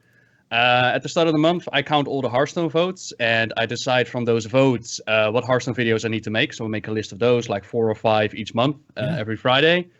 And then right now I'm hauling ass to, on a Monday, I do like a 15 to 30 minute video, sometimes more, on a main story. It can be an Order Hall campaign, can be Return to Karazhan, as it's going to be tonight. And then what I try to do is 2 artifacts a week, because I don't want to spend next year, like half next year, to go through all the artifacts and then see the next chapter right away. So I want to get those done. And I try to connect those artifacts either to the Monday video or to what we did the previous week or to the Hearthstone video. Now, what I still need to do is a lot. I still have like side quests in the zones, like side stories in each zone that I need to cover. I got about 3, 6, 9, 12, 14, like a whole lot of artifacts still to do. But we're getting there man. eventually. Yeah, I know, Slacker. man. But I had to do that in less than a month. Previous expansions. Like I was looking at, you used to have you do less than a month. What? Fucking crazy, man. I'll go through all the classes and all that. Yeah. Yeah. I mean, I did that too. Like I did every artifact video in beta, and then 2 passes on everything. So it was an experience. Well, I'm only what I overlooked myself on is the amount of work that actually goes into after recording. I thought that recording and leveling was going to be the major part, but when you level up your artifacts, you unlock these documents that tell extra story behind it. Yep. And that gets incorporated into the videos as well. So instead of my regular once a week video that I made, I now do 3 a week, if not more. So yeah, that's what I was seeing. Because you have to. It's insane. Because there's otherwise it won't get done. Keep pushing. There's 36 artifacts, 12 class campaigns. There's already 48 videos right there. And if you did 1 a week, that'll 2 years. Yeah, so that's ridiculous. What? How many weeks during a year? Don't ask me that on stream, dude. 36. 52. 52, mate. Yeah. 48 videos, that's not 2 years. What's going on here? America. But Science, America. mate. He America has the style. freedom to choose how many years he wants. So I guess Corrected by the idiot, mate. so here's some questions. Oh, your goggles are on now. Now it's a real show. So I had some questions. I'll bounce back and forth between chat and the submitted ones. As I said before on the channel guide, there's a link to join the FinalBossTV Discord. That's how you can get in touch with me now to put questions into show notes. So, and people on Patreon can see the show notes and follow along. But so Zool, one of my subs, Zool Scrubs, asked, and this can go back to Preacher and Ghosty too, but it's a lore question. So how do you feel about the storytelling in Legion, from the zones to the overarching story and scene for the future patches? So like the Nightmare stuff, then Trial of Valor, and then Nighthold, and then something, and then Tomb of Sargeras, and something else, and then Argus. Like, is it their best storytelling expansion so far? Like, from your perspective, comparing it, is I want to hear I'm gonna be Preacher honest first on here. this one, yeah. oh, Preacher first? Okay, go for it. I'll be honest. Legion is the only expansion where I cared about the story. I thought it was really good, and because it was more adult. And I actually took notice, especially when they went down the crack addict road. I was so surprised when they gave you crack as a toy. Runus, never forget me. 2016. You're so But dumb. I mean, as always with WoW, there's some stories I really like, and there's some stories that they're really overly cliche that I don't like them that much. So, especially old school stuff like Val Shirai, I think is a great zone, but I don't really like the story too much. Suramar just blew me away on the beta. In fact, I made a video gushing so hard about Suramar, and then sadly had to burn through it on live because I needed to get in the dungeons. And Azuna was really sad as well. It was a really, the sad story of the prince. I mean, that was really horrible. But I enjoyed it from that perspective, not in like the ha ha ha lol at him, but the fact that it was, it was a good story. Stormheim I wasn't a fan of. I didn't really like that. But other than that, so for me, story-wise, been fantastic. And as I said earlier, I can't wait to see what happens with Suramar. I really want to know, not just the end of this patch cycle, where are we at the end of the expansion with Suramar? Where's that going? I really want to, because I'm genuinely hoping that they finally allow us to do something which changes the world properly. Oh, yeah, absolutely. We don't see that in WoW. We really don't see the world change because of things we've done. You're always... Eternal Blossoms was pretty damn changed. That's the one thing I was going to say. You'll do something huge, and then it's like Skyrim. You'll become like the God Emperor of the universe, and still somebody's like, fetch my bucket, and nothing really changes. And I feel like WoW could get into that realm sometimes. And I think Suramar might break away from that and say you're actually having a physical effect on the world that alters things. I mean, it was nice. Even in WoD got me excited because they referred to you as commander and stuff like that. I thought that was cool. So I'm hoping to see them really expand on that, and I think Legion might be the one where they do that. So I'm genuinely excited to see where the story goes in several areas. Well, like Illidan, mate. Not too much of a fan of the Illidan story, no. I liked playing it. Yeah, but the Illidan story is so cheesy. It's just so cheesy. I know. What are you doing? What are you doing? I can't wait for that next piece of it. Like the whole, what's going to happen? Where is he, mate? Where's he going to pop up again? I don't care. I'm so excited for that. I can't even tell you how excited I am. I know. It's something the community loves, but for me personally, I've just never been a fan of that story. Big wings, mate. Have you seen the Datamine cinematic, Ghosty? No. I did not. I did not watch it. Splooge on the wall. No. Don't do it. Wait till it happens. I cannot bring up where and when all this stuff and what I know about this, but the series of events that went into the data mining of that end of Nighthold video is like really bad from like a community standpoint. Sorry, I mean, it was video at the end of Nighthold. Yeah, so Wowhead obviously pulled it down, but it's already been mirrored, so you can go watch it. But that was not supposed to be found. No. Well, I mean, it's up for debate if it was supposed to be found or not, but it was, they pulled it back, and then Blizzard started to do copyright strikes on the cinematic as well, on the YouTube, which you normally don't do. So it's not something they wanted out there, but it's the internet. Once the genie's out of the bottle. I can no longer look at Twitter until Nighthold's finished. Sure, just ignore it. Oh, yeah, easy. Have you not seen it either? I mean, we already, in a way, though, Preacher, we've already been spoiled because, like, I can bring it up on screen right now real quick here with Ian. He was like, is this the end? Is this the end? No, Argus. I actually thought that was the end of the presentation. I was like, oh, cool, he's finished. I mean, no, awesome. He's already shown us that we're going to Argus, and Argus is not an expansion. It is just patch 7.3. We are getting patched in a planet in Legion.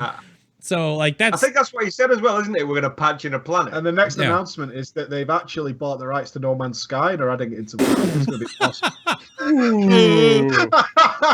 only That's costs what them it about is. $4, right? About $4.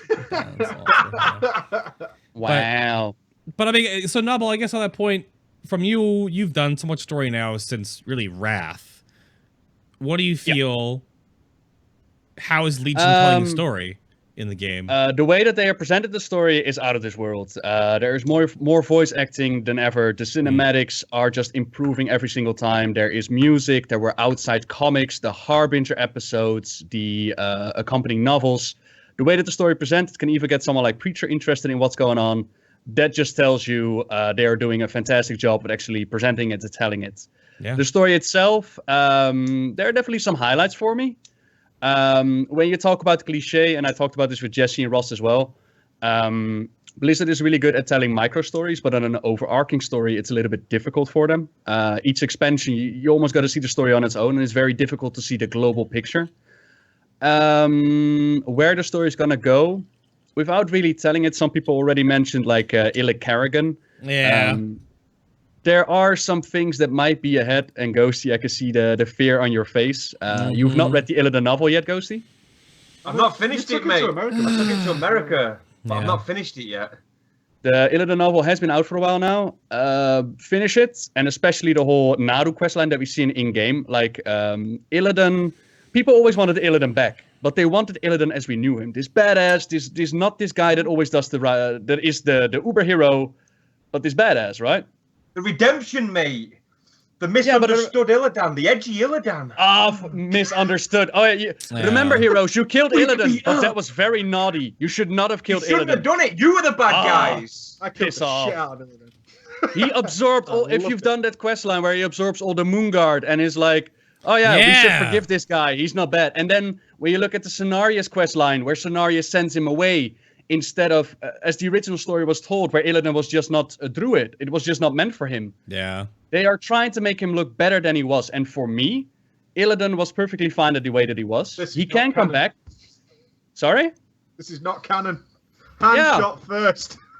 Wow. There you go. I hope. No, I see where I that was wanted coming to from. see- If I was a fan of the story, that would really upset me. It's like, that's not how it went down. Yeah. Yeah, and I would like to see Illidan come back with fucking a rock band in the background and be like, I'm back, bitch, it's time to do this. But not this holy angel, look at me, I'm such a good guy, and you were the wrong ones. That's not No, necessary. he's not that though. He's not the holy angel. Look at me. He's the guy. Finish the He's fucking he's Illidan the novel where Andy- you can No, see he's where not. they're trying to go with this. Bollocks. Not read the story. Right. Read the he story. sees Read the end final game. pages and you'll Right, see it. It's so- Kerrigan from StarCraft all over again. He Yeah. sees the end game, even if he has to get his hands dirty to get there. He'll He do has it, literally mate. been described as an He'll do angel it. flying over the battlefield with a halo above his head. He is not. Yeah. So what if he is? So what if he It's is? just a dark halo. He's not PRing, kissing babies. He's taking power from his own allies to beat the shit out of the enemy. That's what he taking does. The holy power, not the Great demonic authority. power. Great, good.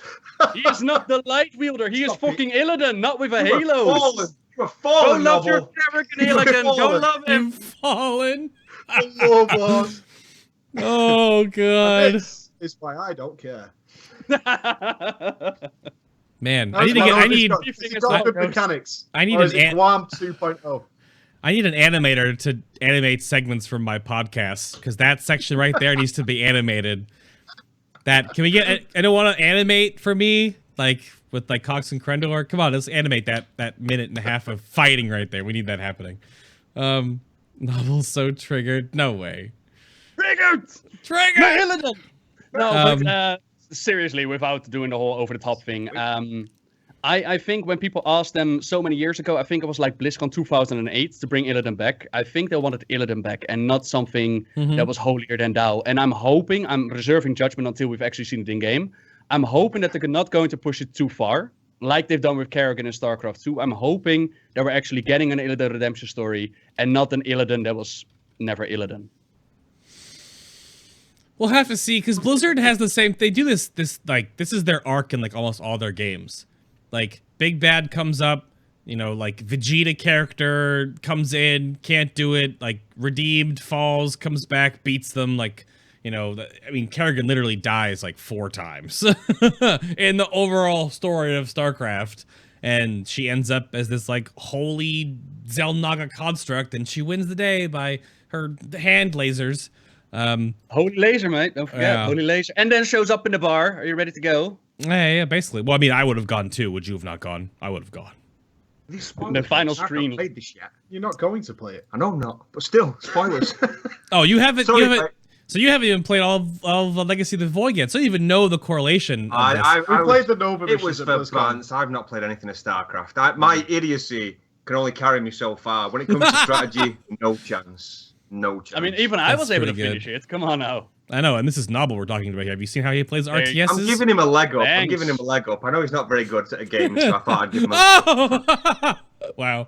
Love It's just to burn you around here now. So here's a general question to follow up on for all of you. Were there anything you saw from BlizzCon on their other games that made you excited to revisit or try out them instead? Obviously not StarCraft from Ghosty's perspective, but like, what was like your favorite bit from BlizzCon that wasn't World of Warcraft related? Nobbel, you first. not Symmetra. Oh shit, I forgot her name. Sombra. Sombra, thank you. You're so triggered. Thank you. That was the main one that really got me like, oh, I want to play Overwatch again. And then I played 2 matches and I faced off against Mr. Turret Guy Bastion, and I was like, nah, I'm done. I don't have to play anymore. Oh no. But I will be playing once he gets into the game. I just want to see Sombra, and I want to see how the whole hacking system works. I've seen a little bit of gameplay where she rushes around the battlefield all stealth-like. Oh, it looks so cool. So I want to play her. It's really cool, yeah. Mm-hmm. It started with an S, okay? Symmetra, Sombra, it's the same, almost the same thing. We got the boop wall coming up here in a minute. Yeah. What about, so this is sort of, there was a roundabout question to this later, but I mean, what do you think, Ghosty? I didn't want to bring up the mounts and trigger you earlier. I'm sorry that Demon Hunters are getting a stupid bat as their class mount, but I mean, I know, see, I'm so No! sad. I thought we'd gone past it. I thought he's Yeah. done it. No, okay. But No, what did you, other IPs though, what else are you thinking? You said Hearthstone you were really excited for, yeah? Yeah, big time. I'm excited for anything to do with Overwatch. That's because we've started Overwatch at ground level, so like I can relate to the lore like without having to go back. So I love everything they can give out. So I'm excited for Sombra and to play Sombra and see how the story itself progresses. But yeah, man, Hearthstone, I eat it up. Not just like for the expansions when they come out, play them, and then it's just like, I'll play it again when I take a dump or something. But I just enjoy playing it. Like every time a new expansion comes out, obviously they now retire an older expansion, and it changes everything in the game, every class, every deck, every hand, and I'm really excited for like we said earlier, the tri-spec cards as well. So yeah, Hearthstone. Preacher, How what do you about feel, you? by the way, sorry, how do you feel about a single-player campaign for Overwatch where they actually dive into the background of the characters and more in the story arc instead of doing it outside sources? Yeah, I'd love to see that as well. Imagine looking like this. Let's compare it to like Battlefield. Yeah, Battlefield. Yeah. Battlefield's campaign is very, very short, but it's so good and it tells you everything that you need to know. Imagine that for Overwatch. They tried that with Titanfall 1, remember? Didn't really pay off. No, Titanfall 1's campaign was always multiplayer. Oh, yeah, it's just they disguise it as a campaign. Titanfall 2 actually is a campaign. I've heard it's very good. It does, yeah. But imagine that though. Imagine like someone in the chat said, the story of Reyes when he's actually fighting with Morrison and the whole process of him turning into a Reaper. Maybe that'll give you some more lore insight to all the speculation that people have got of the other characters. Like I can eat every bit morsel of lore from Overwatch. Yeah, that'd be so cool. That's a really good idea. Yeah, I think if I ever want to do Overwatch lore stories, if they ever do single player, that would be definitely incentive to do so. Yeah, absolutely. What about you, Preacher? We tried out the StarCraft 2 Nova co-op missions in the media room. That was okay. I think for me, the only thing that made me want to play a different Blizzard game at the moment, because I'm kind of done with Hearthstone now, was the Ragnaros in Heroes of the Storm. That just looked like so good. I totally forgot about that. Yeah. Yeah, the Heroes of the Storm. I mean, Heroes of the Storm is, it's Heroes of the Storm. It's not exactly blowing the bank in competitiveness, but it just looked like a lot of silly fun. Yeah. And Ragnaros seems to be they seem to be embracing that now instead of trying to force it into like an esports thing. And I was more than happy that I might check that out as well because that looks really cool. When he turned into the tower and he got huge, and then he sent that lava wave down the aisle and like killed a load of people. I was like, that looks just like a load of fun. Yeah. So yeah, that was the only other one really, and nothing about Diablo made me wanted to play again. Nah. Overwatch I never really had time to get into, and with our changes coming literally tomorrow, I'm not going to get time to do that. So Heroes of the Storm is something I may be able to drop in and drop out of and have fun with. Oh, absolutely. I mean, as we bring up Ragnarok's, of course, everyone's going to spam the sulfur and hammer in chat because like I get to play. I mean, my whole moniker, like my whole my icons, my what's the word I'm looking for here? Like the logo work, like the whole orange and blue, right? Arthas and Ragnaros forever on my show. I finally get to play as Ragnaros. There you go. And Arthas. But Arthas is like nowhere near as cool as Ragnaros near the store, let's be real. So like that's mascot, Variant? something like that. Well, I mean, Variant's also pretty cool. I interviewed MF Pallytime at BlizzCon. He's in day 1 of my base takes, but yeah, he's scary about he's gonna be like a must pick because he can be a tank or a burst DPS or like we were saying that as well. Yeah, absolutely. He can literally be one of the maybe the only one that can adapt to every single game type and comp, which is cool. For sure. That looks really cool. I'll make sure I don't skip chat questions. I have more, of course, in the show notes, but this question came up a little earlier. I don't know, Preacher, if you want to... LFR now, for when Nighthawk comes out, of course, in future, LFR and WoW will have that LFR drops tier sets now again. Obviously, weaker versions, but still tier again. So, do you think that makes a cause that like LFR is not going away? I mean, but we both support LFR. I don't think LFR should go away. Yeah, I'm fine with it. I don't see what the problem is. Yeah, I think... The only time that set bonuses were ever a problem, as I remember, you could probably confirm this, was Dragon Soul, because the tanking ones were overpowered, and that was it. Oh, yeah, like, what what difference does it make if somebody has a set bonus? I never get the issue with LFR. Yeah. There's no forcing, especially now, there's really no reason to run it. If you're running for augment runes, that time is better spent just buying them.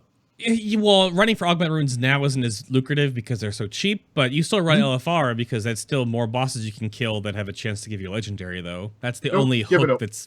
You've given up?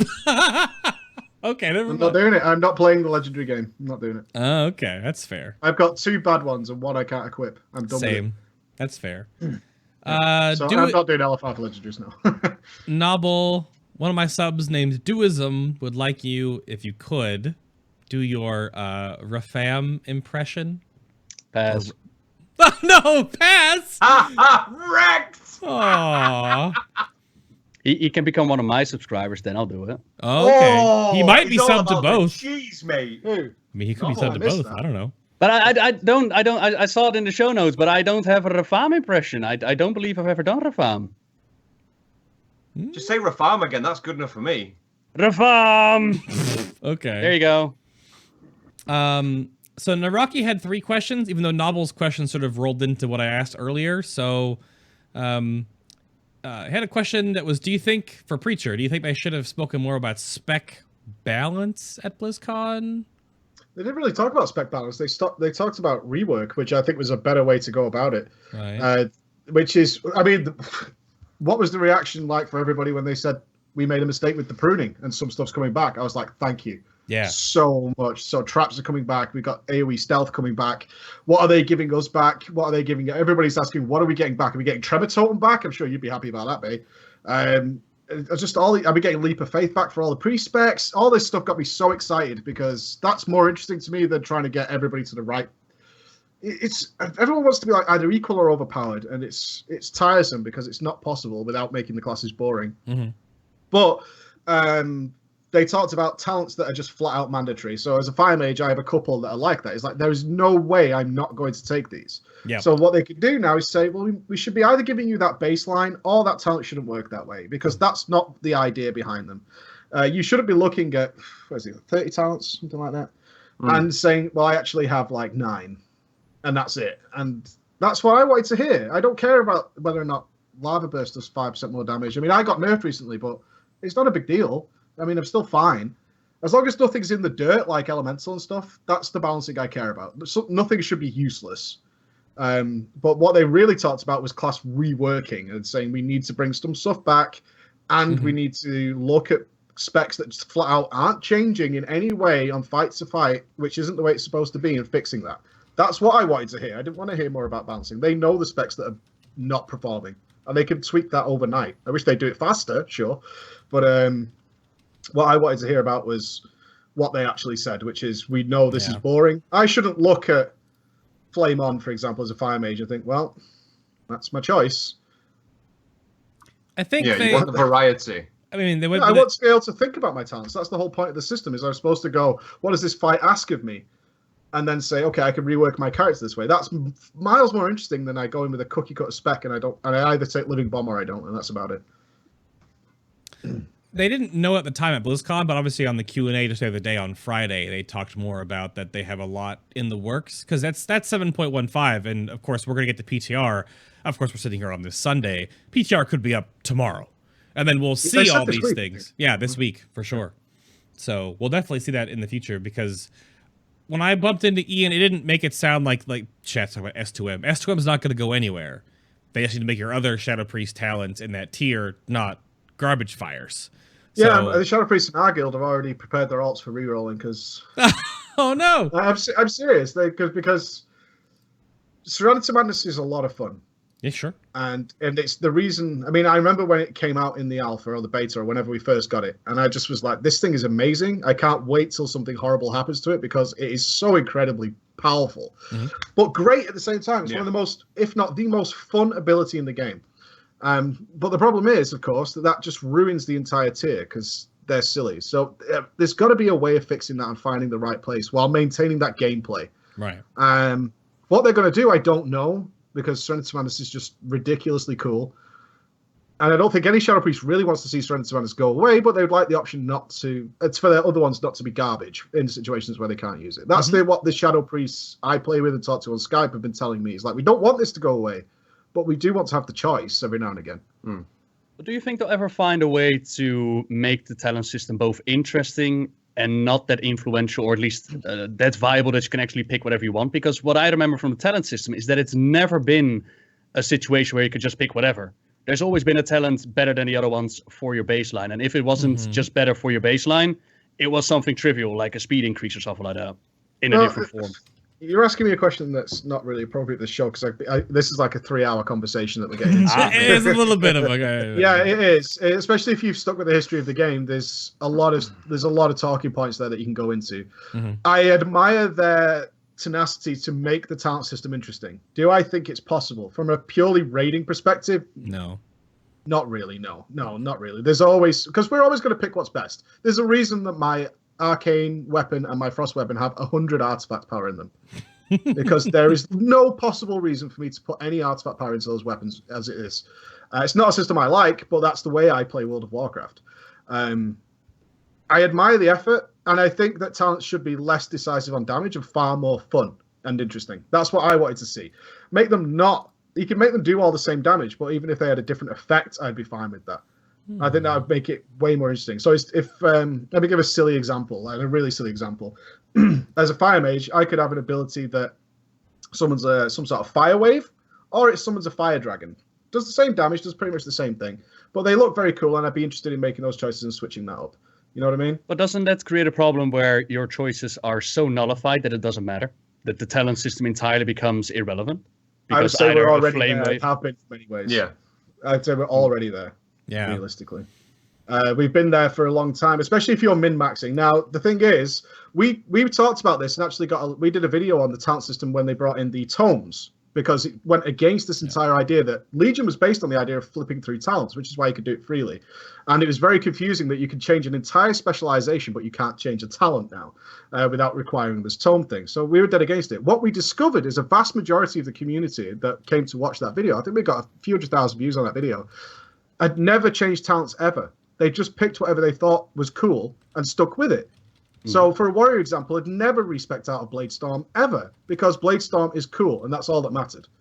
So if that, I don't have a great sample size. We have a few 100,000 people of millions who play this game. But if that is generally what people do, I think they should embrace that a little bit and start thinking in ways of making things cool rather than very, very practical. And I'd be okay with that, honestly. I'd be more than fine with thinking about whether or not I take a little bit of splash damage here, or do I take a bomb? It's not an interesting choice in my mind. It's one or the other. I'd rather have mark or cool graphical things going on any day. That's funny, because I've heard the same feedback. Whereas on my Paladin, whenever I soloed back in Kato or Mr. Pandaria, I would actually switch my talents out a lot, because single play over solo play was a lot different. And the same happened now in Legion, whereas there are a couple of abilities that give me more self-healing over the best burst damage, right? But when it comes to other classes, indeed, they stick to the same talents and they don't really change it. So I wonder if they should change the entire system, just overhaul it and make it something graphical-wise, like different spell abilities. Transmog spells, for example. Some of that you can farm as well, and somebody has like rainbow sparks coming out, instead of this affects my actual gameplay. Yeah, I've said for years, the big thing that WoW could do to make itself the best MMO on the market is proper customizable armor created by players. That is where the dream lies for me in the World of Warcraft player base, is that you visit a blacksmith and you work with him to design your chess piece. Yeah. Not just color reskins, adding things like spikes and animations and stuff like that. And you can tailor your own pattern to it and stuff. Instead of waiting for the devs to create cool transmog stuff, you start designing your own, including spells, adding effects to them and stuff like that. Like we did with the Legendary Ring, yeah.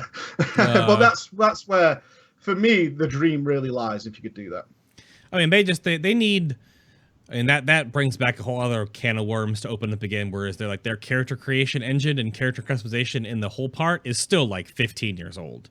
Yeah. I mean, I can miles design a better character in SWTOR, and that's also a super old engine that came out soon after WoW did, and it's still got a better way to customize and make your character feel more unique. So, well, armor's dead now, right? For the most part, armor is dead. Like anything they create, this is why the artifact weapons exist. For the most part, they're dead. People just I wear tier 6 on 4 out of all my characters because I just prefer it to be the best character. Speaking of, we touched on that like a while back, though. It's almost like the design incentive for the creators of these armors isn't there though anymore. Or maybe it should be, because even though like generically a paladin who will take judgment. Yeah, I wear judgment on my paladin. Exactly, and then you go through the other tiers. Like for me, through other tiers, I've seen paladin armor that's like, Jesus Christ, that's really nice. It's an upgrade. I'll wear that.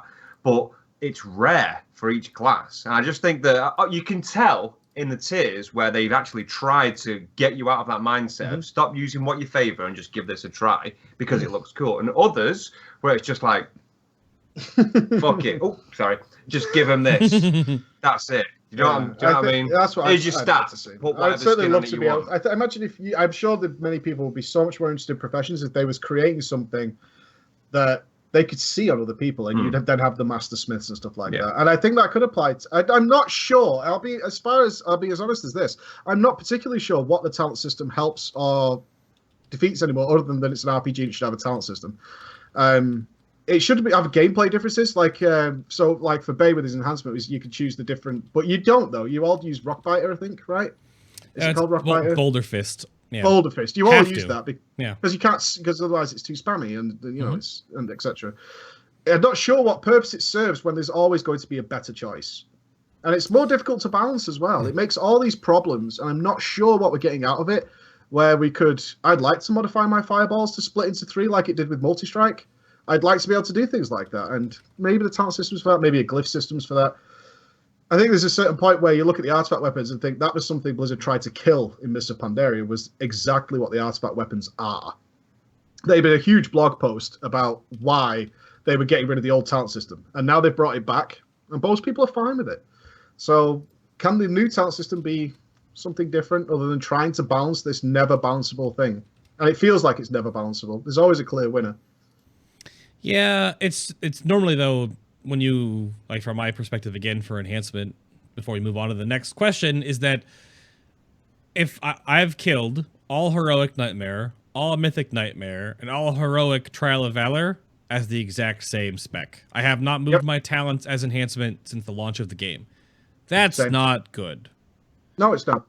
Like, I should have wanted to take Ascendance, or wanted to take Sundering, or wanted to do something else, but I run the exact same talent build since launch. Oh, that's not true. I use Living Bomb on Hellier. So I did have to change. One move, and you Living Bomb for Mythic Plus, I guess, but yeah. Yeah.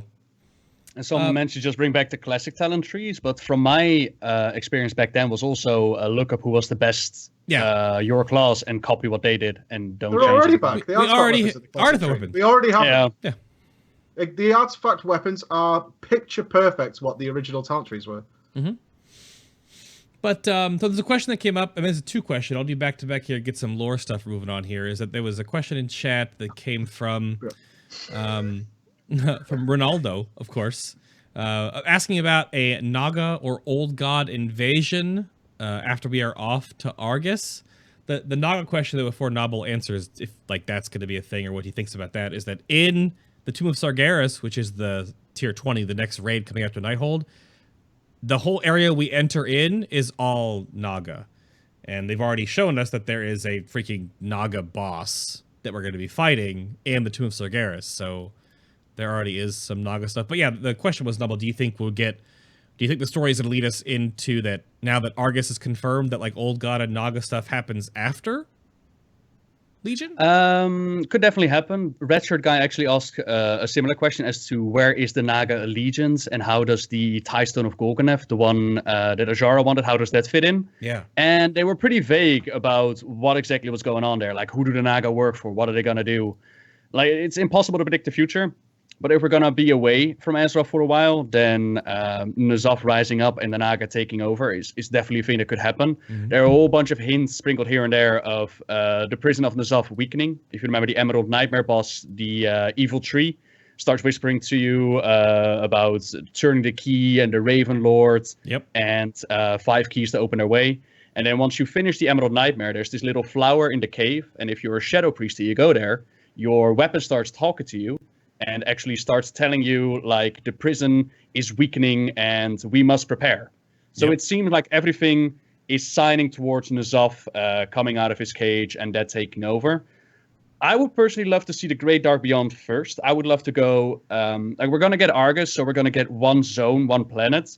I would love to see that expanded and taking, like, the Army of Light and go to a whole bunch of different planets, conquer those from the Legion. And in that time, then come into the expansion where, as we were in the Great Dark Beyond, we were fighting against the Legion, we come back home, and then we find, like, oh, snap, N'Zoth and the Naga and everything else has taken over, which could then lead into the other side of Azeroth, Jaina make a return to the story, Kal-Taras, Telebeam, maybe Nyalova, all of that stuff. But who knows? Maybe it's going to be the next expansion. Could definitely be a thing as well. Yeah, you bringing up that one key point in that whole summary there is that there is another half of our planet we have yet to see. Like, we're only on one. If you took a picture of our planet Earth, of Azeroth, we only feel like we know of one half. There's another, like, what's on the other side? Yeah. No, that's a lot. And then a follow-up question. This came from Hina Lover. This is from Discord. This is a big one, but this is like a juicy one for your brain. So with us going to Argus, because we just asked you about Argus, right? With the whole Army of Light, this means that we are finally going to meet up with Terrellian. And given that Illyria was on the demon world of Niskara, getting a little but escaped before the Marksman Hunters could save her. This is part of the Hunter campaign, right? Or the Marksman Hunter. Yeah. How likely do you think that we'll actually get that Illyria will be part of the Army of Light and we'll finally catch up with her as well? Like, are they going to give us both of these characters finally? Or... Yeah, pretty certain, considering that I believe it was Mr. Pandaria launch party. Chris Metzen said whatever's coming next will involve Illyria and Terrellian. You're going to need them. And instead we got Warlords of Draenor, where there was no Illyria and Terrellian. And now in Legion we do see them. I feel like we could connect that, as well as the tooltip, like the loading screen. It says nobody has seen Illyria and Terrellian. That has been speculated about for many years now, like what happened to them. Until now, it says these days. So... It like 90% certain that we'll see both of them. You even got like the little message from, I don't know if that's Paladin only or if that's for everybody, but you could also see this Superman hologram. I guess that's only Paladin. Spoilers. But if you play a Paladin and you take the Light's Heart back into your order hall, you got Arator the Redeemer there. This is the son of Illyria and Terrellian. And the device actually lights up, and Superman style, he gets a message from his parents like, son, we sent you this message, blah, blah, blah, we're fighting the Legion. All good. So I would say like 90% certain that we're going to see Illyria and Terrellian, yeah. That's so cool. I know cool. And you know what? I've done those artifact quests. I did 106 artifact quests and never noticed that. Sure. Do you know what? You're sat there like that, and I was sat just leaning closer and closer to the camera. It's the voice, isn't it? It's like, God. It's the voice. It's the way that he says it as well. Like when he's describing it to you, it's just like... Just feel like you touch me so tenderly. I'll give you a month's salary to read me bedtime stories. I'm going to say it now. Let's just do it. Let's just do it. Done. Before I say done, though, how much does Preacher pay you? Just I just paid cans of Monster. True. Done. Let's be drinking in my stein, though. I don't think you can put it in a jug, though, mate. Wow.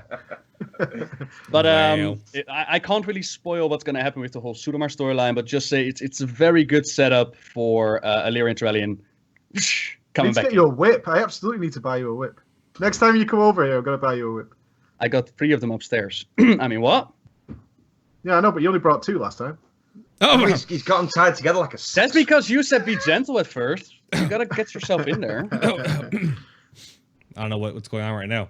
That's next because you up- didn't come to PreachCon. Sucker. I didn't. I have to go next year. People were Missed getting out on the naked, fun. apparently. Mm-hmm. Yeah, that's true. And I guess you already talked about Enzoth because you tied it into the other one. Latest was asking about Enzoth, but you brought that on the other question too. This is one. This is a question for Nobbel from Blank, but this is a funny one that I think Preacher or Ghosty can talk about. Oh, Jesus H. What are your thoughts on Medan being retconned to be pulled out of the canon? Who's Badan? It's the brother of Susan Windrunner. What the- Ghosty, your thoughts? That's a perfect I answer. haven't Tell you got what I'm time gonna to get say. into it. It's I'd my like to problem. tell you what I'm going to say, but I'd like to hear Nobbel's thoughts on it first. I found it. Oh, no. Sorry, all jokes aside, I found it shocking. Shocking. Shocking. Oh my God. Susan, yeah, she's not keeping her man in check. No, and That's then her Badan's just problem. running wild. Yeah, he's out there. You know, every little floozy. Nobbel, your thoughts? I concur. Sure. Next Excellent. question. Next question. Do it. Solid. But the whole Medan, no longer canon anymore. It's a Badan, like a B-Day. Oh, I read that. I actually read that. He's not canon. I think it was For your those- tweet, actually, Well, Nobbel. Medan is canon, but him being a guardian is not. That's it. Yep. Yeah. Yeah. He was not Exactly. in the movie. He was not in No. the movie. The movie's a different universe. What, like Worlds Yeah, of Real? Preach. Why don't you know that? I do know that. Now he does. But what do I think about that? I think it's like a lot of fans wanted it because Medan is so overpowered. Medan can hold like the light and shamanism and druidism and magic and whatever. And a lot of fans were like, I don't like Medan. I want him removed from the story. And it's all fine and dandy that they say we take him out now and it's no longer canon how it happened in the comics. But they kind of forgot to explain what happened to all the other characters connected to Medan. Like, did Varian still go to the Fedamore meeting? Did his mother still go there? What happened with the Jaina story arc, the Aquin story arc? Did Aquin still sacrifice herself in order to give her son a weapon? What happened to Cho'Gall and Kafun and Corona in Cataclysm? Taking out Medan is like taking out a foundation of a whole bunch of different stories, and they need to explain what happened there.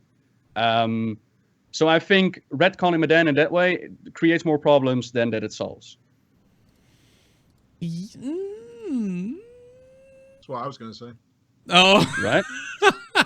I mean, Words out of my mouth. taking I mean, Medan Medan out. was there. Like, the only thing that the problem with Medan is the overpoweredness and that Medivh was no longer the last guardian. That's the main concern. Right. But for story-wise, it didn't have that much influence, right? You don't even know who Medan is because he's never mentioned in the game, so who cares? Yeah. I mean, you feel. And now by taking him out, he affects all the other characters. And you finished Karazhan by now, I hope, right, Nobbel? So you've heard the Medivh Khadgar discussion at the very end after you kill Vizidum. Like that almost ties, not only does that tie like the movie and catch the movie storyline up to the game, which again, they're not parallel, but it also catches up all this nonsense about how he got Atiesh and also their crap and like that he actually is the Guardian, but not the same style of Guardian. So he Explain? Are you talking about Khadgar getting Atiesh? Well, like in the Medivh talking to him about how like he is a guardian, but not from our perspective. He's not like the one that gets funneled all the power and he soaks up No, all but the other juices. Yeah, but he's. So how does that explain him getting the weapon then? Well, no, we don't. That's the part we don't know about how he got Atiesh because Medan had it in the comics, but because Medan's no longer a guardian, that means that Khadgar gets it. But he's also. That's what you said that about. doesn't mean that Khadgar gets it. It means that Atiesh never made it into Medan's hands, Right. which means that Atiesh was shattered, as Medivh says in the Karazhan raid. Once you kill him, he says Atiesh will be shattered. And it simply means that there was nobody there to restore the weapon. So that means that either the adventurers have done it, because Atiesh was available in-game, and then handed it over to Khadgar, which was never explained, Or something else needs to be filled in. Didn't you get the shards of RTS in vanilla? Naxxramas, yes. Naxxramas, yes. Back in the day. Back in the day. Yeah. I know some of these words. RTS, yes. Yeah. Go on. Oh, can we discuss this is a passing comment offer in chat saying Medivh is not dead. He's totally dead, but the things you see in Karazhan are shards. He even says so many shards of me are left here. Yeah. It doesn't mean that he's dead, though, because Khadgar also asked him to help him out with our war against the Legion. If that was a dead Medivh that was tied to the tower, then why the hell would Khadgar ask him for help? And plus, he has to be alive if he's going to drop shards all over the place. Boom! Done! That's the real answer. Are we gonna end on that? I think we might end on that. I don't know. Did you guys see anything else? Anything else that came up in chat that's Well, what do you mean with tying in with the whole movie lore, by the way? Well, in the movie, when, like, jeez, chat's catching up to us. In the movie tie-in, of course, you've obviously seen the library. The library is basically the same thing out of the movie. It's like a recreation of that. So they've sort of built things that are from the movie now into the game, at least in that regard. But the conversation... Not necessarily, though, because I'm sorry, by the way. What? But not necessarily, because people mentioned that when I was doing the Karazhan raid as well. They were like, this is the bath area where you see Medivh in the movie, but it didn't seem like a bath area to me, the library bit. And the library has already been established together. Yeah, they just want to see that. Like, they want to make that connection and manifesting it themselves. It's like, oh, it looks like this, so that's from the film. I think that's what people are doing. They're just trying to make that connection. I think it's not. I think it's fun, and it's a different take on what was an awesome original raid. As well. And in the books, there was also a library described in the whole study, but I didn't really see a bath in that glowing area, and I didn't see it corrupted by Fel like in the movie. I didn't see a golem somewhere. Sure, of course. Well, that's... so I didn't see the transition to the Warcraft movie universe. No. Well, no. That's not the same, because the WMU Warcraft movie universe is not the same. But the fact that we've never seen the library before, but now it exists in the game, and a lot of the things that were made by the movie universe, people are legendary now, at least... Like, the mana pool is there, but it's not it's still there. And, like, the slightly, like, crescented bookcases are all there, too. And the floors, all the globes, and like, at least that exists in game now because you've never seen it before. That's what I meant. Okay, yeah. But, no, the tying together point is that at least we have some closure on the fact that ever since Warlords started, when Khadgar just like, hey, I have Atiyesh, I turned to a Raven, and I'm doing amazing things and helping you out like a Guardian, but I'm not a Guardian. At least we have that discussion now where, like, Khadgar's taken aback. It's like, I don't know what to say, Medivh. You know, like, on that kind of building block. Yeah, your faces right now. At least... I'm wondering what, like, are you saying that we've now have an answer as to is Khadgar the Guardian or not? Is that what you're saying? Because he okay. Yeah. But it still leaves the question as to why does he act, behave, and wield the Guardian weapon, and that's still not been explained. Yeah, but we now know that he's not a full-fledged Guardian. We know that for certain. But why does he have the Guardian weapon, and how does he know? Or why does he portray like the Legion is coming, like Warcraft 3, Medivh did during Warcraft 3? Like, how did that happen? And I would still love to see an explanation for that. Yeah, I mean, that goes back to the question we had earlier about how well storytelling is in Legion, and it's definitely better. But then, of course, you get like these almost finished plot lines now. Well, we're getting better at it, but that still isn't explained anywhere. So Khadgar should have been Medivh in disguise. I don't know about this. Just transmogged it, right?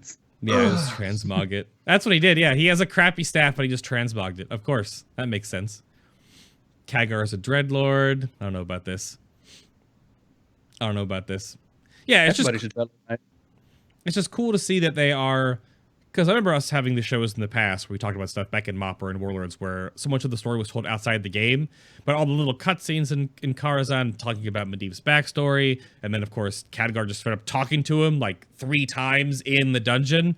Like it just, they're filling in more stuff in the actual game. So that's what I was... Interesting, by the way, that even after the Harbinger episode, Khadgar was not like Medivh. Is it really you? He was just, oh, that's Medivh now. You didn't really check if it was a Dreadlord or not.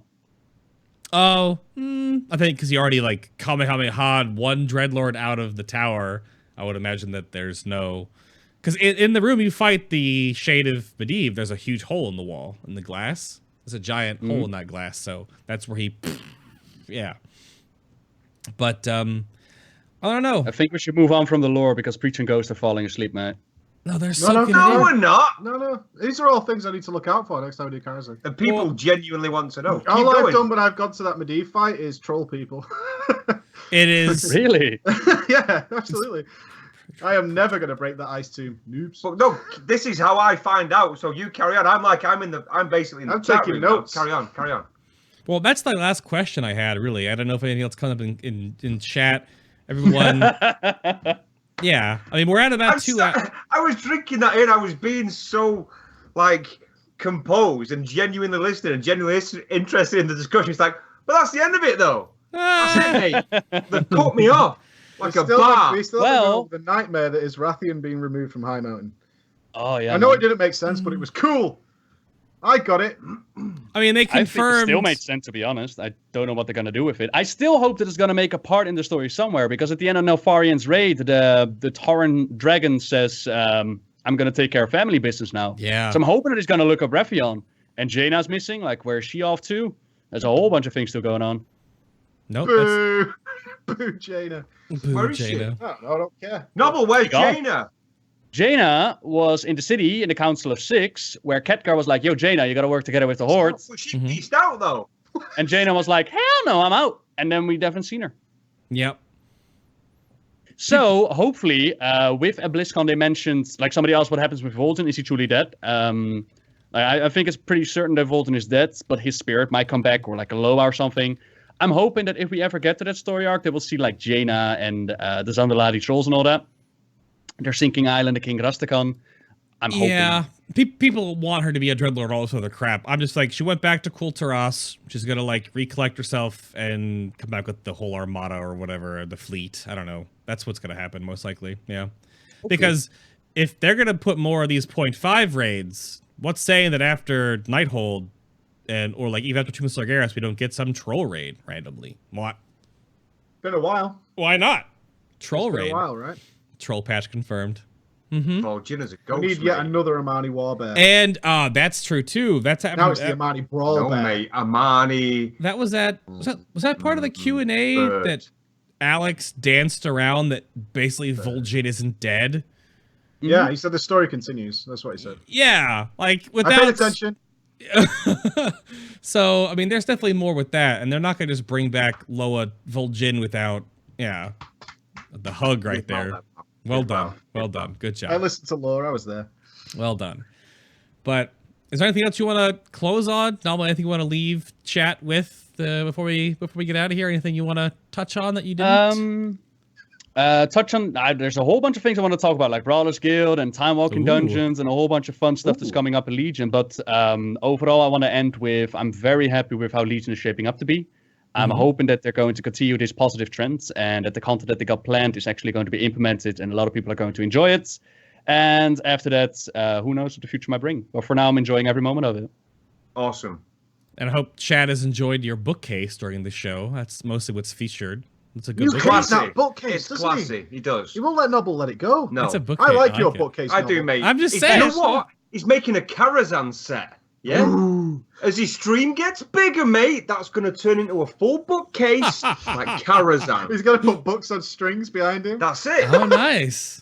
Yeah. A couple of steamy romance novels. No, that's there Exactly. because Preacher doesn't believe that I actually read the books and we just copy Wikipedia. So now I got something to I prove don't believe it. that, but I know people say that to you, and I think that's hilarious. Yeah. You are the only one that says that to me, and then other people copy it. Just Yep. saying. Mhm. Just putting it out I there. get so much blame. Do you say that? I do it. I tell him all the time. Well, all right then. Preach Ghost, what do you want to leave chat with? Any little nuggets that you want to drop on them? You go, mate. You go. My takeaway from BlizzCon was that the change in focus to throwing stuff at the wall and seeing what sticks and not being afraid of things might not be perfect every single time. Throwing balance out of the way in certain controlled environments where it's not needed because it's just going to be fun. Walking away with that was the best thing I heard. I heard a lot of people being negative, like, oh, no expansion was announced or anything. But what I heard at BlizzCon was way better than an expansion announcement. It was a total change of philosophy. It was returning to what I fell in love with when I first started playing WoW, which is the combination of great gameplay, and all silliness and fun that they'd want to play. If Legion feels like a game the devs want to play. I don't believe they felt that way about WoD. Very true. What about you, Ghosty?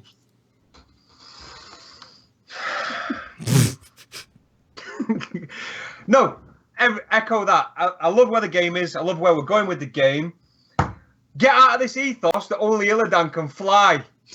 Right? Just want to fly. He's Illidan. No, we're the leader of the Illidari now, and if there's going to be a short story to where we go to get our class mounts, let's do it so we can inherit that power to fly. The only class with wings, let us fly, mate. Don't give us a bat with a grandfather clock on its head and think we're going to use it. Outside of that, love the game. Tremendous. And also, balls to Bay for getting the Shaman class mount. Yeah, I'm gonna Tornado bro over there. I'm bringing it up on stream right now because he is impressive. I don't know what you're talking about. He's pretty good. Yeah, well, I get a surfboard, so...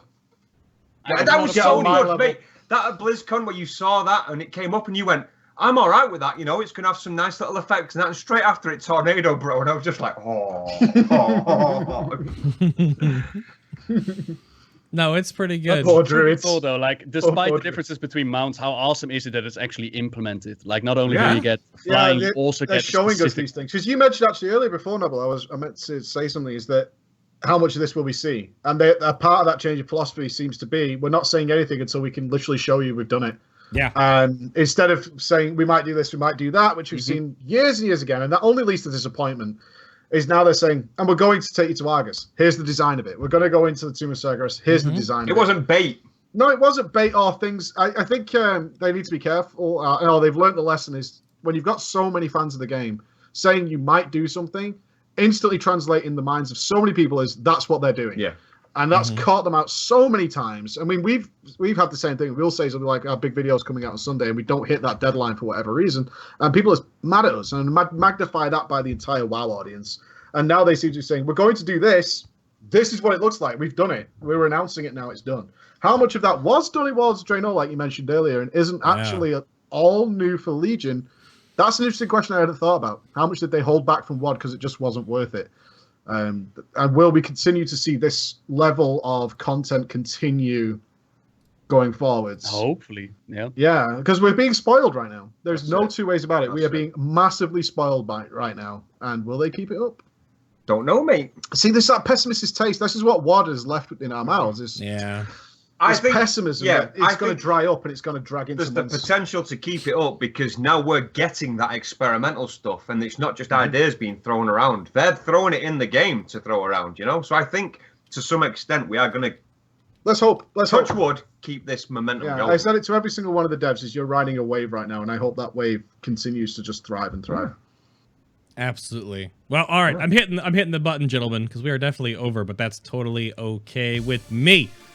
Thank you all so very, very much for tuning in to episode number 122 of the post-BlizzCon 2016 special. Again, my name is Adam K.A.K. Bay. If you've missed the episode, of course, the entire YouTube version will be on YouTube tomorrow, Monday, from start to finish. Of course, you're watching on YouTube right now. Hello. And again, the MP3 only versions are going to be able to be found on the website or, of course, on iTunes, Stitcher, or Google Play Music. There was also a podcast I did from the con before the storm at BlizzCon that is already online on the website as well. So, around the table real quick before I do some shout-outs and close this out again real quick. There's Nobbel. Hi, Nobbel. You can go find him on YouTube at Nobbel87 or Twitter at Nobbel87 or... you know, every other thing else except Instagram. Where's your Snapchat, Nobbel87? We get nitpicks? I don't want dick pics from you, babe. Thank you very much. I don't need Snapchats. Maybe Ghosty's interested, but no.